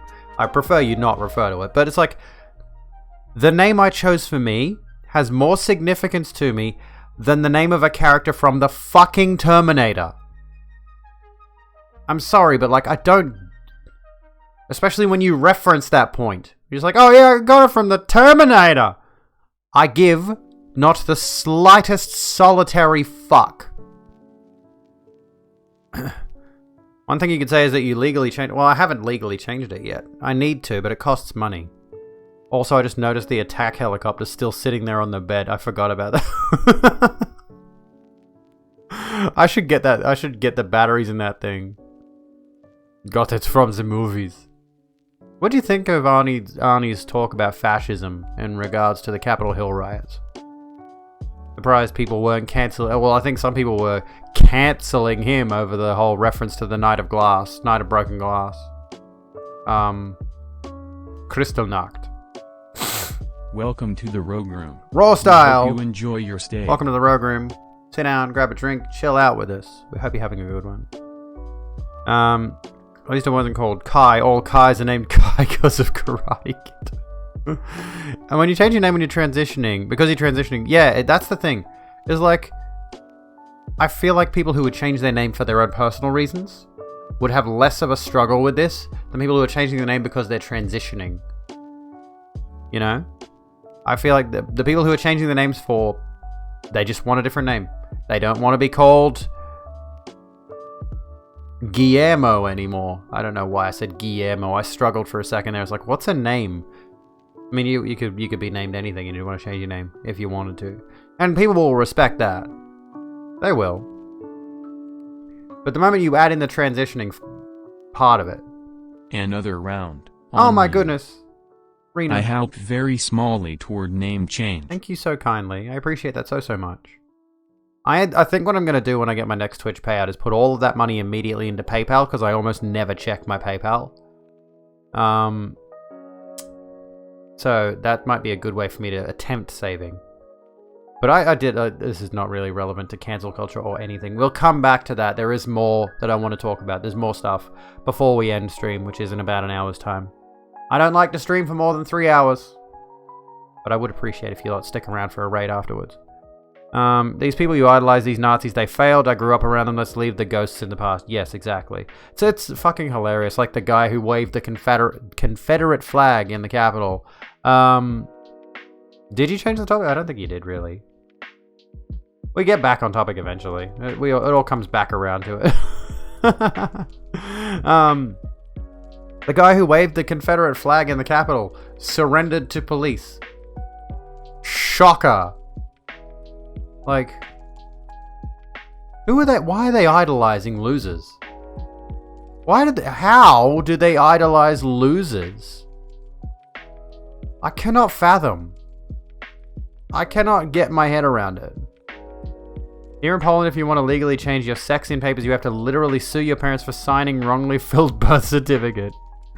I really want to change my my name on my legal sex, but that requires surgery, and I do not have the money for surgery. But I could save up for a name change. Name change isn't that expensive here. And as soon as I do that, I'm also doing my ID photo, so I can finally have those two at least match up with how I feel to a point. Does my license? I don't have my license handy. I do believe it also says M on it. Does it say M or F on it? I can't recall if your license actually has your gender marker on it. I think it does. Yeah, they're losers themselves. That's true. That's true. That's why they ally with them. Jake had a cake. Hello, how you doing, lovely? What's going on? Welcome in. Cool if you have a beef with your parents, but imagine that situation if you don't. I know. That would be awkward. That would be very, very awkward. Oh, gosh. I'm glad I don't have to go through a lawsuit to change my gender marker. But I do still wish it didn't require me to go through extensive and invasive surgery to do so. If there were other requirements, maybe like present as your preferred gender for a year or whatever. Cool. But the whole, you need to pay $30,000 to $70,000 on surgery before you can change your sex marker. Ugh. It was good meeting you all. You headed to bed tonight. Good night, Grim Fairy. Thank you so kindly for being here. Have a good one. Where am I from? I am Australian. I'm from Australia. I'm from the good old land down under. And on the subject, Aussie Day, Australia Day is coming up in less than a week, 6 days. And that's a very contentious topic. And I am totally streaming on Australia Day. And we're going to talk about how bad Australia Day is. Invasion Day. Invasion Day. We're going to talk about how bad Invasion Day is. The 26th of January happens every year, and it's always contentious, and there's always a bunch of patriots. Welcome to the Rogue Room. We hope you enjoy Hail your Chanted, stay. welcome to the Rogue Room. Sit down, grab a drink, and chill out with us like you have been. The legend. Welcome to the Rogue Room. It's a vibe. It's a vibe. That's a thing that I can say. I've been saying that a lot lately. I don't even know why. It's a vibe. What's a vibe, Abigail? Do you even know what vibe means? No. She's talking to herself now. Yeah, I could totally afford $32,000 if I didn't spend $1 for about 15 months from the income I currently receive. Then, sure. Posture check. Oh, speaking of, make sure to maintain a completely straight back when doing deadlifts. This is something I want to talk about very briefly, and we'll come back to this topic. I promise we will. We've got more to talk about. I got to the 4th or 5th set of deadlifts. I think it was 4th set of deadlifts yesterday. 75 kilos, so 55 kilos on the bar, which is 20. Was able to get the previous 3 sets of 5 reps done. Welcome to the Rogue Room. Agent Raccoon We hope you 1138, enjoy your welcome stay. to the Rogue Room. Sit down, grab a drink, and chill out with us. We hope you're having a good one. As I was saying, deadlifting, which this is a good indicator of what HRT does. I used to be able to deadlift like 110 kilos. Not much, really, in the grand scheme of things. Prior to HRT, I can own like 75 by 5 is my max at the moment. I cannot lift heavier than that. And I got to my 4th set after doing a full set of 5 on the previous set. And I went to lift it, and I was like trying to psych myself into the zone for it. This is why you've got to respect the deadlift, right? And this is why I've got sort of a sore back. It's not as bad as it could have been, because I pulled on that bar and it did not budge, and I had the correct posture and everything. Completely did not budge. And if I tried any harder, I definitely would have threw my back. And that's the third time I would have thrown my back. But yeah, estrogen. It's great. all of my major lifts are significantly weaker now. And I think, like, honestly, my muscles have atrophied. So even my mass now, I'm only at 71.5 kilos, roughly, as body weight.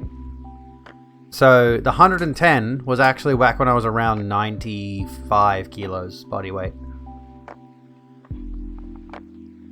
One thing I hate about working with a bunch of boomers every Australia Day, you get asked in the kitchen, do you want to change the day?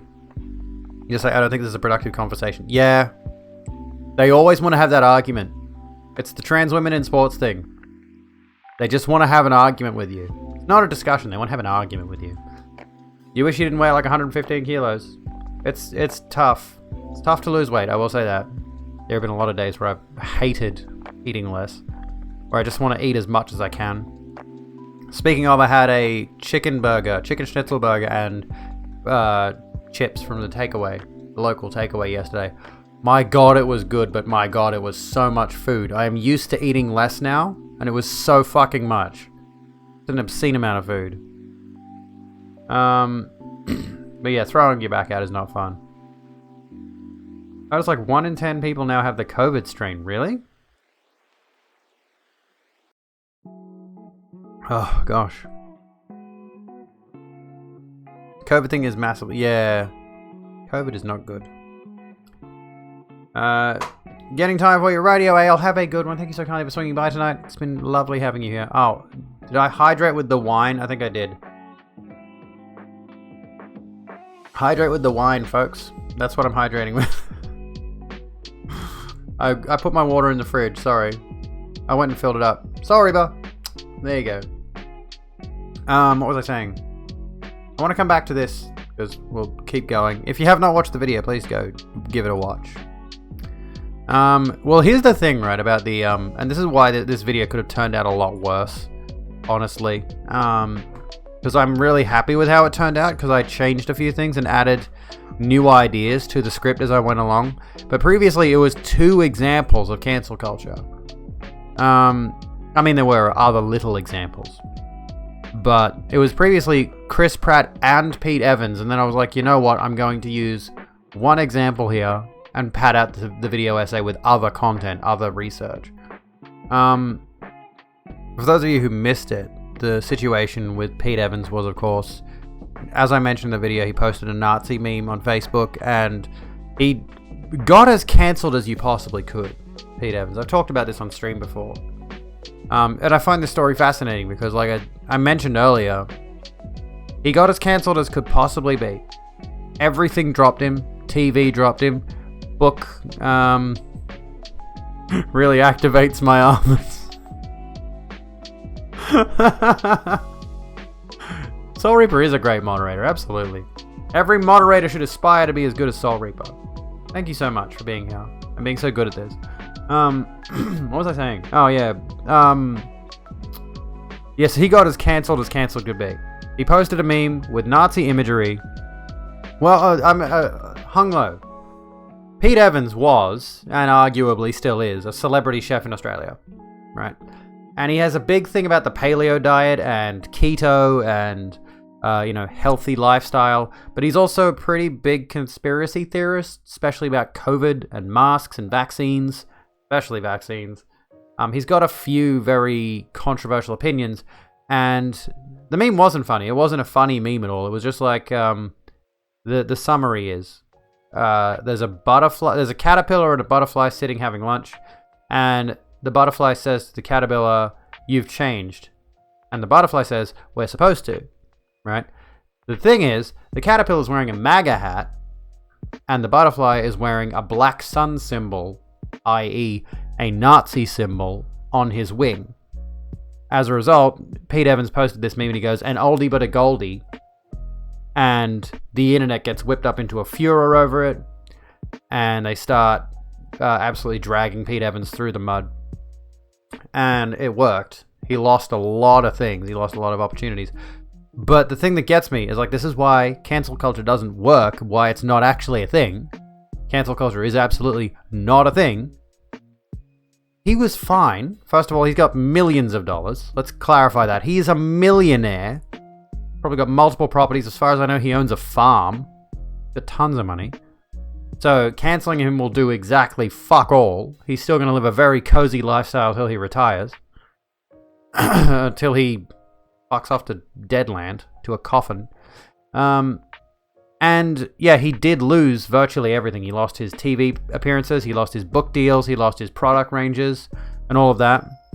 But yeah, at the end of the day, what happened after the fact? A bunch of right-wing publications kept putting out numerous articles in at least the 2 weeks following these events, constantly going on about how Pete Evans is going to have a comeback, how this isn't the end of his career. They were constantly giving him attention for this. That's what I mean. Is like, no matter how far you try to drag a celebrity Nazi, it's not going to work. And that's the worst possible part about believing the rhetoric of cancel culture. Is like, the people who are always going on about cancel culture are people who are never going to be affected by it, and thus, it's not a real thing. That's the point I was making. 70% Murdoch press ownership in Australia, exactly. It was every Nazi joke ever. The punchline of every Nazi joke is, I am a Nazi TV. Pretty much. Just as you were bullied in school as a kid for being a Jew, lost all your friends, possibly, you know what? It's all drama that exists in our head. Yeah. We can move past things as well. And that's it's not cancel culture. Like, you're not getting cancelled for sharing a Nazi meme. You're being held accountable for sharing a Nazi meme. It could affect normal people, but the thing is, about if you get cancelled as a normal person. Another example I use is somebody who posted a racist joke on TikTok and lost their job as a result of it. Flagrantly racist joke. Right? Absolutely racist joke. And, of course, they posted on a public forum where somebody could find that person and report them to their superiors at whatever their workplace is. I actually forget all the finer details here, so I'm just going off memory. And it's like, why would you put a joke that directly targets black people on a public social media app where anyone can find you, and obviously the internet's really good at tracking people down? And if you lose your job as a result of that, if your employer looks at that and says to themselves, well, I don't want to keep employing someone who is that flagrantly racist. You know, I've got clients who are black or anything like that. And your employer says, well, you know, this person has shared this incriminating evidence of one of my employees. Of course they're going to fire you. Like, you shouldn't be able, quite frankly, to try to sneakily be racist among a certain group of people. That's just saying that you know those viewpoints are wrong. You're trying to be sneaky about it. You're trying to hide it. And if you get caught, that's the accountability. If I go and I murdered my neighbor, I try to be sneaky about it. I try to hide the body. Someone finds the body and finds all the evidence. I'm going to go to prison. It's accountability. That's what cancel culture is. Or the allegement. Allegement is not a word. The allegation of cancel culture. Only bad targets. Thank God we can dox the right targets. I mean, we don't. There are people who definitely dox otherwise good people who have not done or said anything wrong. Prison bad. I mean, yes, the prison system is also bad. I'm only hydrating with wine right now. There's water in it, I think. Maybe. Ugh. We'll keep our posture straight. Make sure we... I need to get a new chair. I don't like this chair. How is the posture? It's hard to tell because the lighting is terribly bad. No, that's the Hearthstone from Warcraft. From World of Warcraft. And there's a little Minecraft spider here too. For-profit prisons are inhumane. Any prison is inhumane. Prison systems are fucking bad. The difference between the jokes you can crack in person with your friends and being a... Well, yes, the thing is. The situation is, ultimately, the jokes that you can tell with certain people in a place of employment, for example, are down to that individual manager or whatever, that individual superior that you might be speaking. Like, if you have a manager that...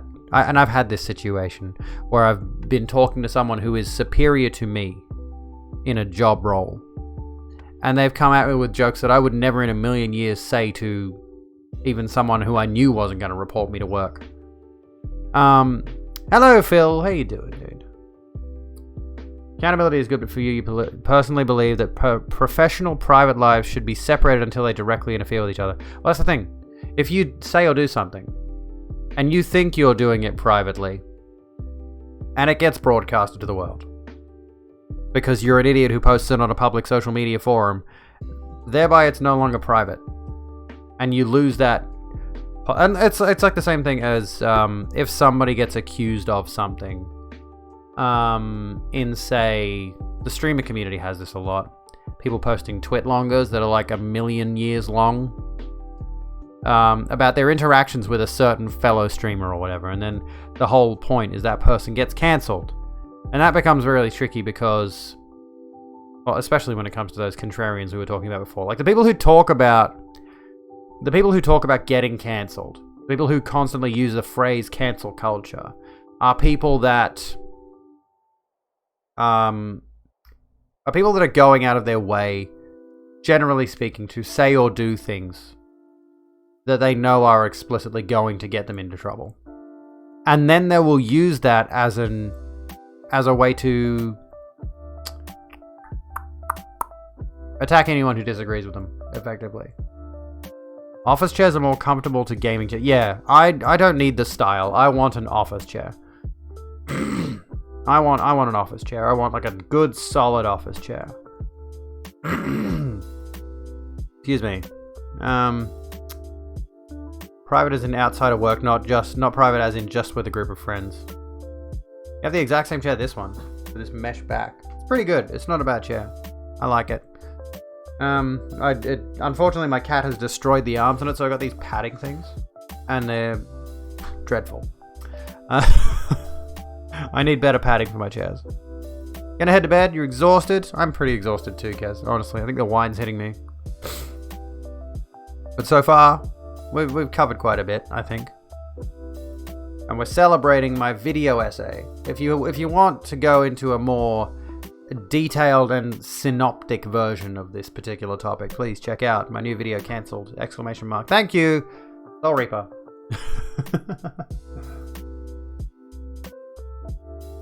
I am excited for the inauguration. I wish I could stream it. Unfortunately, my kids are going to be here in the morning. I wish I could go live at like 1 a.m. I think it's 1 a.m. that it starts, or go live a bit earlier. I wish I could. It's either 1 a.m. or 3:30 or something like that. There's something going on, and I wish I could stream it. I would love to. That would be the best thing in the world. To react to the inauguration, because I imagine it's going to be broadcasted, right? But sadly, I have to be a responsible adult in the morning and take my kids, take them to the gym with me. Gonna be spicy. It will be. It absolutely will be. It'll be interesting. Gonna watch Matt Dillahunty and Andrew L. Seidel. Alright, sounds good, sounds good. I'll probably watch some reactions to it after the fact. I'm sure Vorsh will have something to say on it.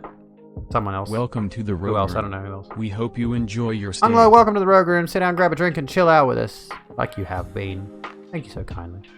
Halfway through the convo, even Little Larky's mixed race tried to cancel him for saying the N-word. This is the problem, right? This is the problem. Is like, he's probably fine, right? It's always like people getting angry, and even then if he says... And there was this thing recently about some Minecraft YouTuber calling themselves retarded, even though they're autistic. So hang on, you lost internet just as I was replying to you. What did you say? I forgot what you were saying. What did you say last? The drama, it exists in our heads. I've forgotten what I said, honestly. I've lost my train of thought on that. I'm sorry. People just sit there and wait to be outraged. I think that's just a symptom of being a perpetually online species at this point. Right? It's more specifically... Professionally outraged should be needed in a CV nowadays. It's more specifically the people who are going on about cancel culture. This is what the point of the video was. What was I going to say? Fuck, I've lost my train of thought. I'm terrible at this. It's the wine. I'm blaming the wine. The people who are making cancel culture a thing are... Oh my god. gone. It's gone, friends. I mentioned this in the video. We could talk about the autistic thing. It's like I've used the word retarded in the past as a derogatory. And gatekeeping the offense of other communities, it does suck. Got told something was offensive to autistic people. You are autistic. True. So what is cancel culture? So let's try to summarize, basically. The people propagating the cancel culture myth are all millionaires. That's the thing. That's the main thing. The idea of cancel culture, to sum up, the concept at its core level is somebody says or does something that's controversial, disagreeable, any of those things. Minor, major, doesn't matter what it is. And the concept is that a large enough group of people band together and say what they said or did was wrong. And thereby, like, the implication, this is important, the implication with the phrase cancel culture is that mob of people is going to try to destroy that person's career. I don't have my water here anymore, so I don't know. The issue, of course, is that the people who are always using the cancel culture narrative are never affected by it to any significant degree. The people who are always complaining about cancel culture are never, I can't speak now, thank you alcohol, are never negatively impacted by it. Ever. Even the lower end. Oh, I can't do sepia at the moment. You know what I can do? I can try this. This might work. It might work. We'll see. Hang on. I can't do sepia at the moment. I gotta turn those scenes off because I can't do those at the moment. That's not gonna work for me. Can do that. We got orange for a bit. You could just spend them on the nothings, or like not spam chat with rewards. You don't need to spend the points. Yeah, as I was saying, like the people who are pushing the cancel culture narrative specifically are acting like the world is against them, are acting like everything is going to come crashing down around them because they dared to say something that they knew the mob would disagree with, that they knew people would hate. And that's what cancel culture is. Like, they're thinking and they're saying, they're insinuating, hey, fuck off. I don't the fuck think so, thank you very much. Cunt. Anyway. The thing is, like, that's what I mean. It's like cancel culture is only ever a relevant topic when it comes to people who are trying to make it about them. Again, like I said before, if someone famous says or does something and the crowd disagrees with them and says, you shouldn't have done that, they're holding you accountable. It's accountability culture. It's consequences culture. There's no actual... These people who are pushing the cancel culture narrative, and I wish I had brought this up in the video specifically, is like these people who are pushing the cancel culture narrative are acting like there is a crowd out there online specifically looking to get offended by these people. But the reality is, the people who are pushing the cancel culture narrative have huge audiences. More often than not, have huge audiences and are constantly fucking up. Because of course they are. And they're usually contrarians and they're usually reactionaries. Alcohol. I'm very, very lightweight nowadays. That was like this much wine. That has hit me like a truck. Anyway, I hope that sums it up. Let me think for a second. You got called the F word that wasn't fuck and you buy. This is in work, and you said, yeah, didn't get a full squad to do anything. You didn't even report, just laughed. No, that not everyone has that mindset, yeah. You know, it's a meme to when you hear vaccines cause autism. When you hear vaccines cause autism, you want to put people's heads into walls. So do I. That's a topic I was going to discuss in a future video, actually, I think. Cancel culture is bullies telling people what is right and wrong. Pretty much. Pretty much it. Can I sum up cancel culture in a word? Bullshit. Consequences. That's it. That's all it is. It's all it ever has been. Is consequences. It's people who want to be... who want to have all the power and not have any of the recompense. Recompense isn't a word, I don't think. I think I made that one up. Excuse me. So I said there are jokes you make with your friends and those you say in public. What about the canceller gets cancelled? Sometimes these social slights are deemed as not serious to some, as others, like a Me Too story based on a date gone wrong. That's another thing, yeah. I feel like it's a whole other topic. But the C word, cunt. I don't think the word cunt is banned on Twitch, is it? Unless it's used in a derogatory manner towards women, which could be understandable. Yeah, false accusations, they are definitely a problem. But the issue, of course, is that the number of people who are arrested and charged on false allegations is significantly lower than... Well, it's usually sexual assault situations, right? Those are already incredibly difficult to punish in a legal sense. So... And I'm a proponent of the idea of believe women, you know?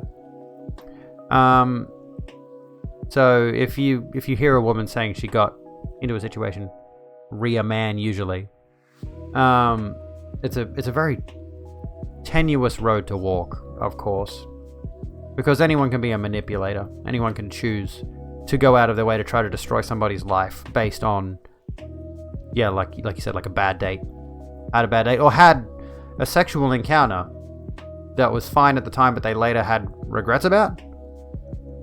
You know, that becomes its whole own tricky set of circumstances. And this is what annoys me about a particular streamer here on Twitch.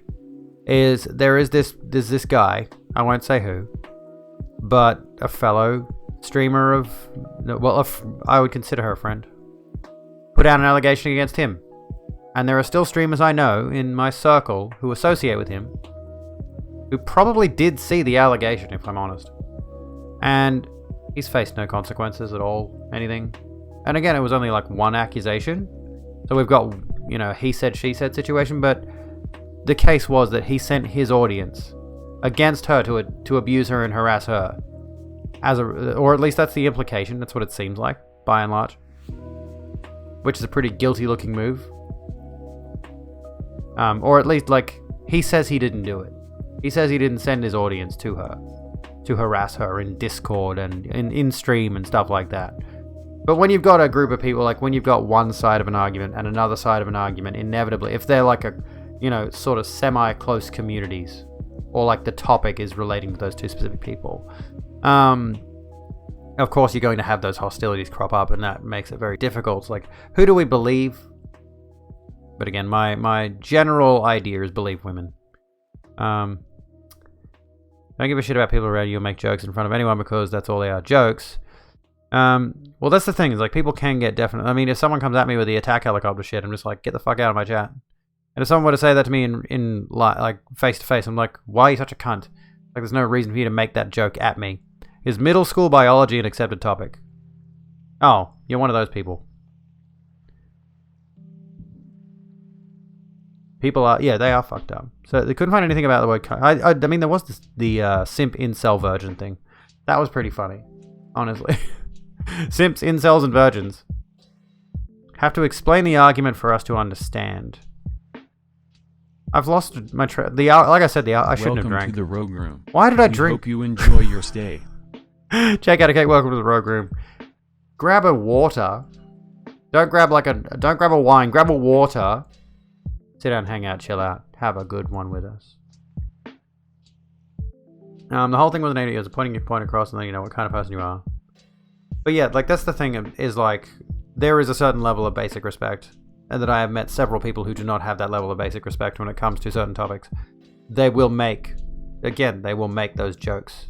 And Soul Reaper's just going crazy with the specifically numbered timeouts. 3,759 seconds for Red Velveteen. There you go. Mad about that a bit, actually. Simp is just a funny meme word. The issue was specifically the situation with the simp incel virgin thing, and this is the thing, is like I don't think there was this much of an issue. The situation was that allegedly people were using simp, incel, and virgin to attack certain people based on their sexuality, like their sexual prowess and things like that. Calling someone a simp because they fawn over a girl, calling someone a virgin, saying they don't ever have sex, calling someone an incel, But it's like, yeah, okay, obviously don't have a whole group of people brigading a certain person in your chat or whatever. But the reality of the situation is like, how big of an issue was it that Twitch needed to step in? It should be generally understood. Like, they didn't need to specify, in my opinion. They never needed to specify simp, incel, and virgin. They should have said, use common sense, don't use derogatory or jokey, memey terms to harass a person. But they had to go and... oh, fuck off, Botwick. Jesus Christ. They had to go out of their way. Fucking Christ, dude. I'm so bad at turning that off after I finish a multi-stream. Good lord. Posture check, I need that. I actually need that this time because I'm leaning. A group full of toxicity simply has its roots in toxicity. Yeah, virgin is ridiculous. And of course they try to justify it. It's like, oh, well, people are harassing folks with it. It's like, yeah, people come and... what about the harassment LGBTQIA plus people face? Constantly. They're not going to acknowledge that. They're going to pander to the lowest common denominator on their site. They do that. They pander to the lowest common denominator on their site, which is in this case a bunch of angry teenage white boys who were constantly getting called simps, incels, and virgins by streamers who could tell that they were simps, incels, and virgins. They try to make it seem like, oh yeah, Twitch is a more inviting and inclusive place if you're one of those people. Even the current rules are technically too strict for your taste. Yeah, they're not really... you know what the annoying thing is about Twitch's rules? Is they enforce their terms of service completely arbitrarily. I have no idea how the fuck they enforce their terms of service. I could not tell you what specific rules in their TOS they actually abide by and which ones they will gloss over. And who's in charge of enforcing those. Like, whoever's doing their terms of service enforcement is woefully bad at their job. Selective enforcement, yeah, it's ridiculous. First thing Twitch will cave on is the symbolism because it costs them nothing. They do that all the time. I hate the idea of virtue signaling as a concept because it usually comes up as a right-wing meme. But Twitch is definitely a company that routinely virtue signals. All the fucking time. Anytime they possibly can, they virtue signal. It's ridiculous. And you mind if you joke about simping for certain game devs or miniature producers, you're now scared you can get in trouble for joking about things you're obsessing over at the time. Yeah, I know. It's a bit ridiculous. Hey Autumn, how you doing? I am a simp for Ghost Runner. I'll give that credit. I simp for Ghost Runner fucking hard. Simp is just a slash yawner's thought. True, the narrative around simping is pretty ridiculous. Do we need the cancel culture thing up anymore? We'll ditch that for now. Because like that was a fun topic, but we're done with that for now. By the way, like now my room looks really cool because it's nighttime and there's no light coming in from from outside. Even though these are blackout curtains, by the way, they're meant to block out all the light. I could put simps up there. I could. Hang on. Naughty words. A simp is someone that gives them money. Was genuinely starting to piss you off, you could say to a streamer, you're like, well, I mean, that was the thing, yeah. Is like, they were always going, if you even dared to compliment a woman as a man, you would get into trouble off everyone else calling you a simp. And it was just exhausting to see it all the time, especially on Twitter. I never saw it all that much in chat, but it was always on Twitter, by the way. I just realized we've had a sub tonight and my sub goal hasn't gone up. Because I'm not using Streamlabs anymore. I need to have the Streamlabs extension running separately outside of OBS. There we go. Cost of living goal. I'd like to hit 50. You know, here's a crazy thought. I'd like to hit 50 by the end of January. It's not going to happen. 11 subs by the end of January. That'd be a good goal. Rogue Room. Louis, we hope you enjoy your welcome stay. to the Rogue Room. Sit down, grab a drink, and chill out with us, like you already have been. Thank you so kindly. I hope you're doing lovely tonight. Simp for Hassan Piker. I mean, there's a very good reason for that.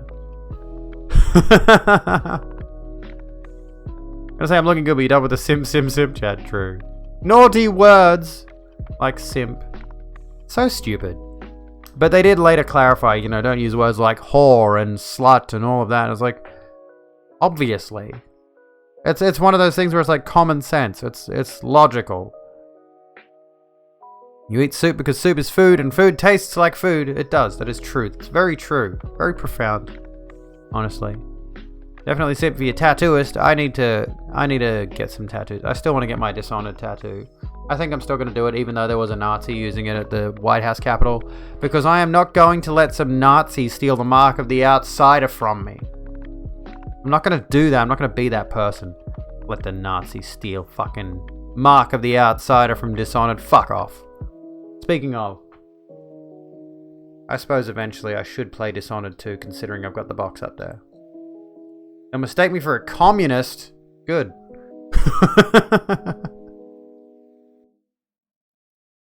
Let them come. Yeah, I want to get the mark of the outsider right there. Not on that hand. One day, when I can afford it. When I can be bothered. You want a smug demon somewhere one day? Get it. You just want to do your hair like Cell Dweller. I'm not familiar with that one. Could say you look lovely, that's a compliment, but if you start donating £1,000, is that pounds? That is pounds, yes. Yes, that is, I suppose. That's what that's the thing. Is like you have to realize that the definition of simp keeps shifting and changing based on what the meme economy says. You got to keep up with these things. It's really hard to tell what a simp is nowadays. I don't bother to follow the meme economy. I haven't actually seen it crop up recently. I get the suspicion that maybe, I don't know, it doesn't show up in my stream specifically. I mean, we are talking about it now, but on Twitter at the very least, you know, you'd see a girl post a picture, guy would post a compliment. Everyone's like, simp, hope she sees this, bro. Like, pointless. Stupid people. Oh, I see. There you go. That's interesting. That's very interesting. Not bad. I can dig it. I'm still going to continue to say to myself, one of these days, I'm going to get my hair did like Alana. Like Alana Pierce. Because her hair is fucking stunning, dude. That's the same picture. Look, I love her hair. Holy fucking shit. I want silver hair, dude. But I know there's a lot involved in getting it done like that. And it would probably destroy my hair to get my hair done like that. But I love it. It looks so good. Siri. You're probably thinking of Siri. Your favorite streamer is another. He was downloaded. Was donated £15,000 in chat last. No one in chat could believe it. Jesus Christ. Jesus fucking Christ. I could pay off my car loan with that. If someone would donate that to me, I could pay off my car loan and be debt-free. I need to be debt-free when a streamer gets downloaded. Shut up. I'm really bad at this. Oh, fuck. That is ridiculous, though. Like, where's my £15,000 donations? Well, tips. This is the thing that we should talk about. Is like, they're called tips. Maybe I should turn off I'm going to turn off the topic for now, because we're not sticking to a particular topic at the moment. It's like, they're called tips. We should call them tips. We should call them what they are. Because donations go to charities. Right. This is the thing. Donations go to charities, specifically. Tips are for people whose service you're enjoying, for example. And I'm providing you with quite lovely service, if I do say so myself. In fact, £13,000 service. I don't know what that equates to in Australian dollars. A lot. At the very least, $6,500, which is about what's left of my car loan. For the car that I bought a few years ago and blew up within a year. I want to sue the car dealership to get my money back, but then I would be spending all that money on lawyer fees anyway. I don't think I have any legal grounds to stand on at this point either, which is the thing. Which is fucking terrible. Fucking terrible. Has an average of about 1,000 viewers. That's pretty good. That's pretty good. I'd like to hit that point. That'd be nice. I'm not in Sydney, no. I am local-ish to Sydney. Not specifically. Greater Sydney area, so to speak. I feel like I shouldn't say that online on the internet where everyone, is a vile bastard out to dox me or something like that. But yeah, I am not in Sydney. He is near me, okay. Well, near-ish. Sydney, what I consider Sydney, is about 2 hours away from me driving. Maybe you're drunk too often, but you're starting to find it hard to distinguish Australians and fellow UK person's accent. We do sound very similar, I've noticed. There are quite a few inflections amid Australians and UK folks. Depends on exactly where in the UK, of course, but there are plenty of Australians I've met where I'm just like, I can't tell if you're actually from Australia or if you're from the UK. Because we do have a lot in common in terms of accents, I've noticed. Same with Australians and New Zealanders. They're very close in terms of accent. There's only a few little specific sounds that will make a New Zealander's accent stand out. How's Ireland dealing with COVID? Yeah, that's a good question. Without slang, it's hard to distinguish. Oh, that's interesting. I wonder why that is. Can you usually tell the difference? I mean, usually, so can I, generally speaking. But there are a few more subtle accents, I think, where it's like, excuse me, where it's like, oh god, I can't even think. Like they're, yeah, like I said, very subtle. So certain ways you would say certain phrases between English or like English accents and Australian accents, or even Irish, Scottish, Welsh. If someone's got a really heavy Australian accent, you can tell they're Australian. In a full lockdown, goodness gracious me, that's not good. I think the alcohol's hit me pretty hard, dude. How much is that? That's like, is that 2 standard drinks or 1? I don't know how much when it comes to accent. Very soft Aussie accent. Yeah, I've noticed that too. There's a lot of Australians I've met who've got a very thick accent, very strong accent. And mine is very gentle by comparison. I don't know what exactly it is. I'm not quite sure exactly what it is. Maybe it's autism, I don't know. 1 to 1.5, I'll chuck it down as 1.5 in MyFitnessPal. Brother wanted to get the Archangel Tyrael from Diablo 2 across his entire back. You want to know something? I'm not going to show you this.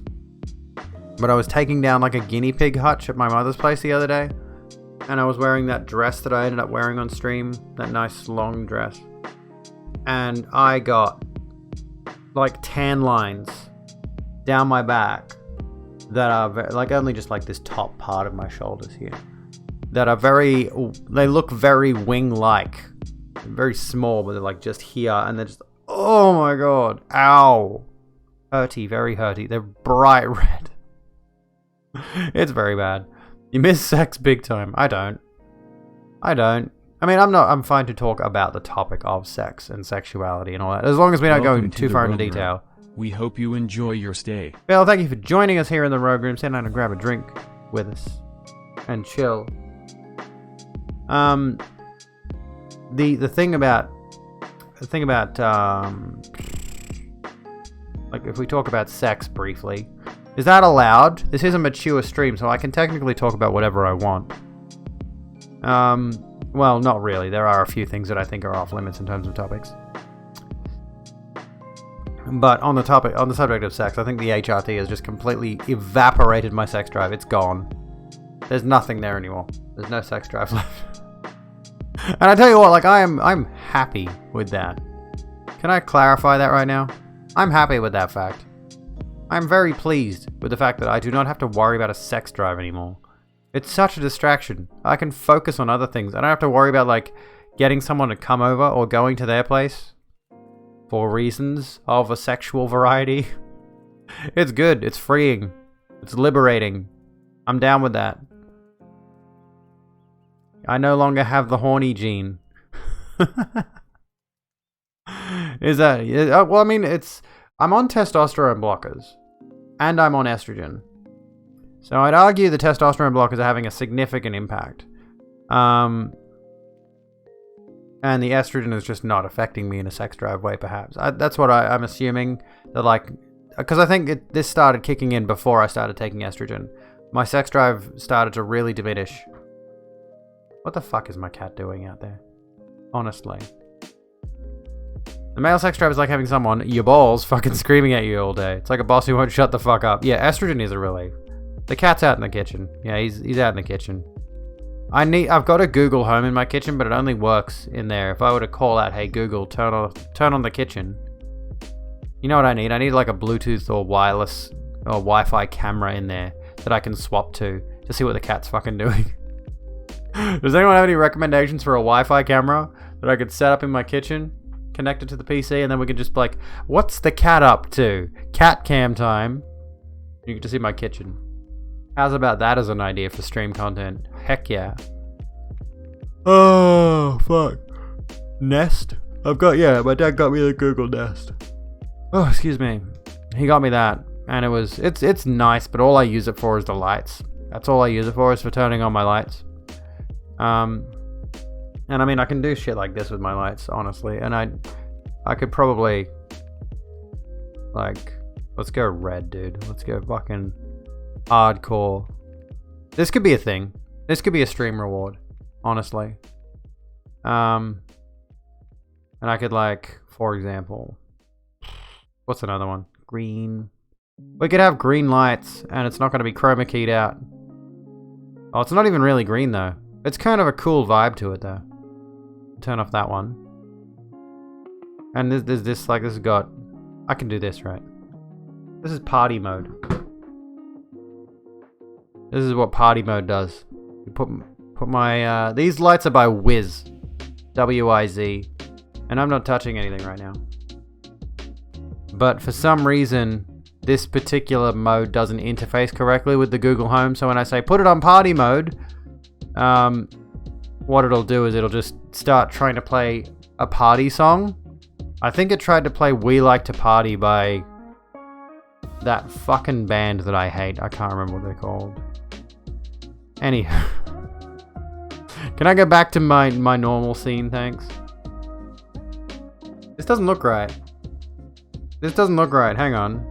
No, that's not it at all. I think I had purple. I think this one was purple, wasn't it? There we go. We found it. Purple on my Nook light over there. I'll show you my Nook that I've mentioned a few times. No, I won't, because I can't move my camera that way. Fuck. Okay, never mind. You don't get to see my Nook, I guess.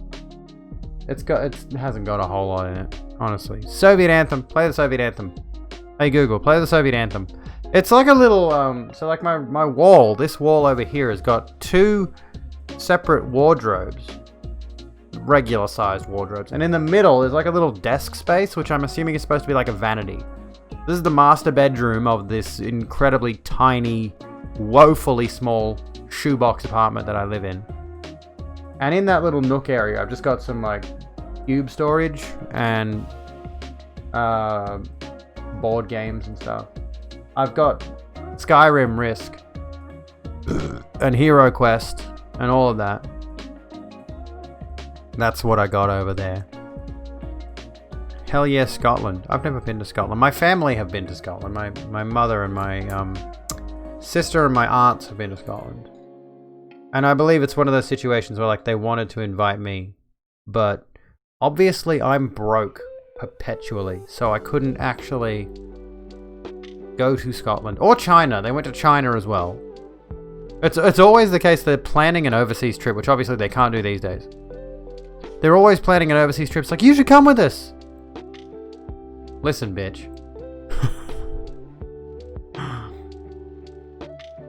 You want to live in Scotland? They're apparently super down with LGBTQIA+ folks. Well, that's good to hear. I wouldn't mind checking out Tokyo. How you doing, Nondescript Midnight? What's going on? Welcome back to the Rogue Room. We've got a bit of a new look here. Favorite place to want to visit? Interesting topic. Interesting topic. Keep in mind, if anyone else has 2,000 points, you can present a topic as well if you like. What would be my favorite place to want to visit? It's hard to say because I'm not one of those people that really looks at where in the hell in the outside world I would want to go. It used to be places in America. I wanted to see Los Angeles and New York and Washington, D.C. and all that sort of stuff. And now I'm just like, I do not want to go there. Maybe like 2 years into a Biden presidency. We'll see how that goes. If time goes back to normal, if things chill out and COVID fucks off. Canada is one I would have liked to have seen. I kind of want to see Tsushima in person. Having played Ghost of Tsushima, I would like to see Tsushima in person. That would be cool. Trans Pride worldwide on the subject. You don't recommend the US as a vacation, yeah. Doesn't sound very good. Especially given just how flagrantly expensive and capitalistic and laden with sugar everything is over there. I've heard there's a lot of fucking sugar in America. So much sugar in everything. That is from the words of numerous relatives that have gone to America. They'll say to me, everything has got a ton of sugar in it. I'm like, Jesus fucking Christ, dude. No wonder. I'm not going to finish that thought. You know where I was going. Cancel me over that, bitch. Socials, be sure to check out my other stuff. I kind of want some sugar cereal. I really do. I want some like Frosties. Have you had Frosties over in America? Frosted Flakes. Those ones. I'm pretty sure you guys have them. I'm pretty sure they're an American invention. They're called Frosties here. And they're just cornflakes, but they're frosted in sugar. And they're delightful. And I'm just like, dude. You can feel American confectionery. I mean, I've had Pop-Tarts, so yeah, I know the sensation. North Korea's a big one. Judge all you want. It's a beautiful place and you'd love to see it. Can you even visit North Korea? That's the thing. You're all fat as hell. I mean, the thing is, I do genuinely believe the obesity crisis in America is entirely institutionalized. That is a big problem on an institutional level that realistically speaking, a lot of obese people cannot be blamed for the situation they've been placed in. Is my way of looking at it. I still believe there is a lot you can do to change your body physiology for the better, but I do believe there is a huge social and institutional factor of obesity, especially in places like America, and here in Australia too, don't get me wrong, of that situation of abundance and almost encouragement. The way that they sell us so much shit all the time, so much fast food all the time. You'd like to travel around the world in 5-star hotels? That'd be nice. Oh, on the subject, Las Vegas is another one. That's another one. Oh, excuse me. My back is sore. It's very sore. Again, I'm going to blame the deadlifts. And I also did an exercise called Good Mornings, where you take a bar across your back, keep your legs straight and bend forward, and come back to a standing position. So that was lower back as well. It's a lower back exercise. So I've done lower back yesterday and today. Bad idea, generally speaking. But I did do that, and now my back is extra sore. In addition to the sunburn, on top of that garbage. It's fucking sunburn, dude. I need to put aloe vera on my back. I really do. I need to get on that. It would be nice to travel around in expensive hotels and stuff. I suppose that's why there's a lot of YouTubers who are really famous and have lots of money, and they'll do their vlogs where they're going to all these fancy expensive places, and then that's the reason that those kinds of things would be extremely popular. People get that glimpse of the high life, you know. Australia does get winter. It's actually very cold here in summer at the moment. We've had a few days of hot, and then it's been really cold today and yesterday, and it might go back to being really rainy. But winter does get pretty cold here, at least where I live. It doesn't get snow cold. It does get cold. Bend forward while holding up weight, yes. So you got the bar on your back. You're leaning forward, your legs are straight, your back is straight, and you're going like that.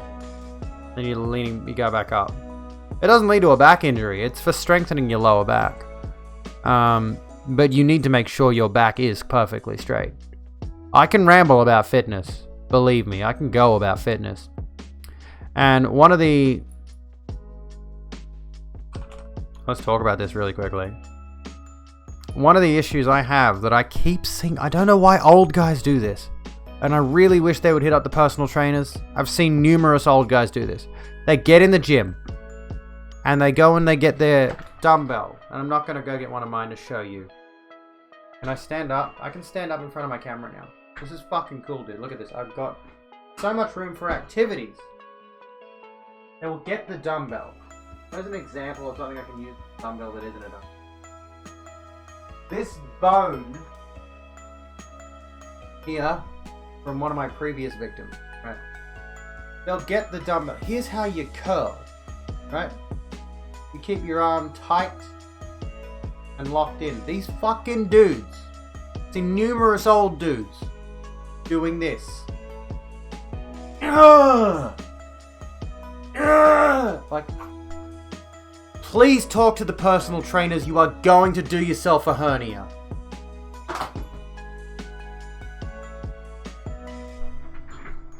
Like, dude, get the fuck out of the gym before you kill yourself. It's so regular among these dudes. Like, they're these old dudes. Really old, like 70s plus, easily. And they've got beer guts. And you can see in their bodies that they haven't worked out a day in their life. And they're these old dudes who just want to be tough. I guarantee you, they're the kind of guys that always want to be tough. But they've never a day in their life actually been tough. And thus they have no idea how to curl a dumbbell. All they've seen is like they've seen it in movies. It's like, really, if you are that old and that is your bicep curling form, you need to stop. And you need, like, you're in a professional gym. You are in a professional gym with trained staff who know form, who know how to do this shit. I know how to do this shit. Ask me, for fuck's sake. I was literally there next to this dude today doing bicep curls. Proper form. They probably do idolize people like Arnie or Stallone. They do. They do, and they believe that those guys never had any training. They believe that those guys never had any advice from prior... They didn't have mentors. They're just big tough dudes that get in the gym. They go in and they lift weights. I want to be them. It's like, just please, for the love of God, before you injure yourself, talk to a trainer. I urge you. They are old, but... yeah, they don't know better. They definitely don't know better. They were just born with a six-pack. I almost have a six-pack. I've eaten too much. I've eaten too much today. So, like, that's the thing about six-packs, right? Let's talk about the six-pack thing really quickly. I have visible abs in the morning before I've done anything. If I open my curtain and there's sunlight on me, this is the thing that people don't understand about getting abs, right? People ask you, how do you get abs? First of all, have the correct diet to do so. But I will only have visible abs, and it's like not even much. It's like the top couple of abdominal muscles are defined. And then like below that, it's not as defined. Like you can't really see a whole lot. There's a bit of fat there. But, where was I going in this? You only really have visible abs when you haven't had anything to eat that day, because it goes to your gut. Obviously, your body's processing it, so you'll look full and bloated and all that sort of stuff. If you've had a lot of water, that can bloat you through the day as well. So the best time that these bodybuilder types will take photos of their abs and things like that is before they've eaten a single thing, even pre-workout.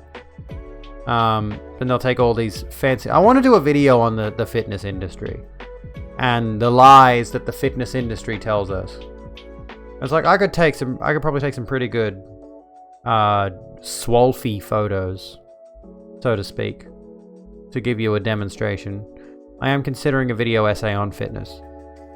I'm considering that as a topic. Ableism, feminism, masculinity. There's a bunch of topics that I want to turn into video essays. clip that if you want. Hold me to it. Hold me accountable. And then cancel me if I don't make the videos. Please, for the love of God. I dare you. You know what? Clip me saying something mildly controversial. Make it go viral. Cancel me. Please. Oh no. Not the attention. Not want to body shame everyone, but you have a keg. Take that liberal. I was going to say the other one, but that's kind of ableist in its own way, isn't it? Old people make you emotional, not gonna lie. If you see an old couple, 80s, 90s, yeah. I mean, I get the vibe. I get it. I get what you mean. Is the video out yet? No, cancelled. My goal is to have a new video out by next month, and I think I've chosen a topic. I think I've chosen next month's topic already. I'm pretty certain. I've got a list of a few topics I want to talk about, including the ones that I just mentioned and more. My goal for this year with my video essays is to hit 12 video essays by the end of the year, 1 per month. So stick around for that if you're interested. Check out the Patreon. Stay tuned to my socials, of course. I did mention today that I want to only promote, in terms of my social media, I only really want to promote the video essays. Whereas with, like, I'm going to keep doing stream highlights. I think I'm going to put one up tomorrow. And then another one a couple of days later. And I am going to keep doing the stream highlights throughout the month while I'm also working on the video essays. Because I think personally, like, I don't have the level of production quality where putting together one of these videos is going to take me the entire month. You know, I don't have that level of production value. When you're driving and you let someone, it's always the old people that don't say thanks. Wait, how can you hear them saying thanks or not? You know what I get sick of? It's like we're driving down a suburban street and there happens to be like a merging lane and people are so unnecessarily aggressive in their desire to overtake you. It's like, why do you need to overtake me? We're going 50. Why are you so desperate? I'll give you a wave, I suppose. Have a very high production value and I moved the chat. It's true. I still need to figure out exactly what I'm doing with the React thing. This one. I think I'm going to just, like, use this scene for reacting to stuff again. I think that's what I'm going to do. So we'll see how we go with this. I'm considering going back to either a... Blah. I dropped my blue tack. Horizontal. Because this is literally just the old graphic flipped. But I think, yeah, that's what I'm going to do. I'm going to change that overall. That'll look nicer. Fingers crossed. What were we saying? Not a fan of muscles. I did do a discussion about this very thing though. I don't think I did the huge discussion on stream about it. We may touch on it later on. I am going to try to stream tomorrow night. Because the kids are going to be here Thursday, Friday, Saturday night. And I have obviously been trying to stream more regularly. So tomorrow maybe Rogue Up Late or Up Late with Rogue, whatever the show is called. We'll see how we go, depending on if the kids behave, of course. But anywho, what was I going to say? The muscles on women thing. There was a Twitter thread that I kind of went off on for that very thing, for that very kind of thing. It's like, I am a trans woman who works out and I like to have muscles. And the reality is, like, generally speaking, in a like, not even just regarding trans women, in women in general do not care, and most men, I dare say, and most NBs, I dare say, do not care about what you don't like in them, generally speaking. Like, it's not, we don't really care about your preferences towards what you don't like, and would rather not hear it because it's just demeaning those people, is the general consensus I've seen. I used to go to the gym, you went to use one machine, you got told you can't use that machine, you're too fat. Like, so that's why I'm here. That's the thing that terrifies me, actually. Not getting called fat in the gym, but people approaching me unsolicited. This is why I never talk to these old guys who are doing their bicep curls. I just let them throw their back out. I'm not going to be that person who goes up and says, listen, you're doing it wrong. I'm going to leave that to the pros. But I am terrified of anyone approaching me in the gym. Headphones in, head down, I'm working right now. Do not talk to me. When I am in the gym, I am here to sweat and to lift. Those are two separate events. I sweat when I do cardio, and then when I do my lifts, I don't go too heavy. Squats tend to make me sweat quite a bit. Deadlifts as well. Bench, not so much. Bench, I'm honestly terrified by. Squats and deadlifts, I feel like I can easily drop the bar if I get into a position where I'm struggling. Bench is so terrifying because you've got the bar above your chest, and if it's too heavy to get back up, and you don't have a spot, this is why you should spot if you're doing bench and squats, honestly. You should have a spotter with you, especially if you're going heavy. But like, I'm terrified of, oh god, having that bar stuck there. I've had it happen before, and someone luckily was nearby in the weights area with me, and was able to save me because I had this fucking bar on my chest, and I'm like, what the fuck do I do? I can't get it up. It was super inappropriate, yeah. A bitch who could crush you, to be honest. Characters like Zarya in Overwatch. Yeah, Zarya's cool. I like Zarya's character design. Gotta get the horny jail back. What do we do? What do we do with horny jail? How do we horny jail people? What do we do when we want to horny jail folks? You know what? Excessive Profanity has a scene where he will put someone in an individual chat box on the stream. And it's like a situation where like only they can speak and see their messages on. Well, everyone else can speak in chat, but it's like a shaming thing. They put them up on the screen. It's like, you know, speak your piece, whatever it is. Shame. I want to do that kind of thing. A shaming scene. Here's you being shamed. Say something, you shameful person. Alive lifts. I promise you that joke is not as funny as you think it is. Not trying to be rude, but I've heard that a million times before. Either petite or able to crush you with it. Yeah, I can dig it. I can dig it. Alright. It is 10 minutes past 3 hours here on the Rogue Bitch Show. I suppose we'll call it that. Why not?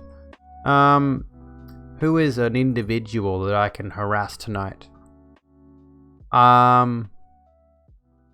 Excuse me. I'll go to horny jail because I got horny for this Pinot Grigio and Moscato. Moscato, baby. I don't know who to raid. I never know who to raid. This is tricky. I can't tell if I've raided this person before or not. I think I tried to once and they were on a Be Right Back or something. Great stream. Thank you so much. Thank you so much, folks, if you are enjoying this. As always, follow my socials, join the Discord, check out the latest YouTube video if you have not already. How about we raid Maid Mama, who is streaming ESO, Elder Scrolls Online. Hopefully, we can get that raid going.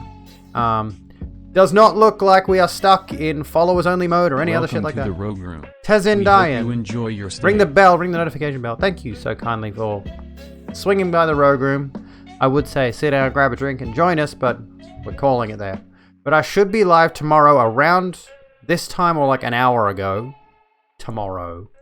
And we will do a little bit. We'll probably, fingers crossed, have some inauguration stuff to react to, because it's going to be happening in a few hours' time, I think.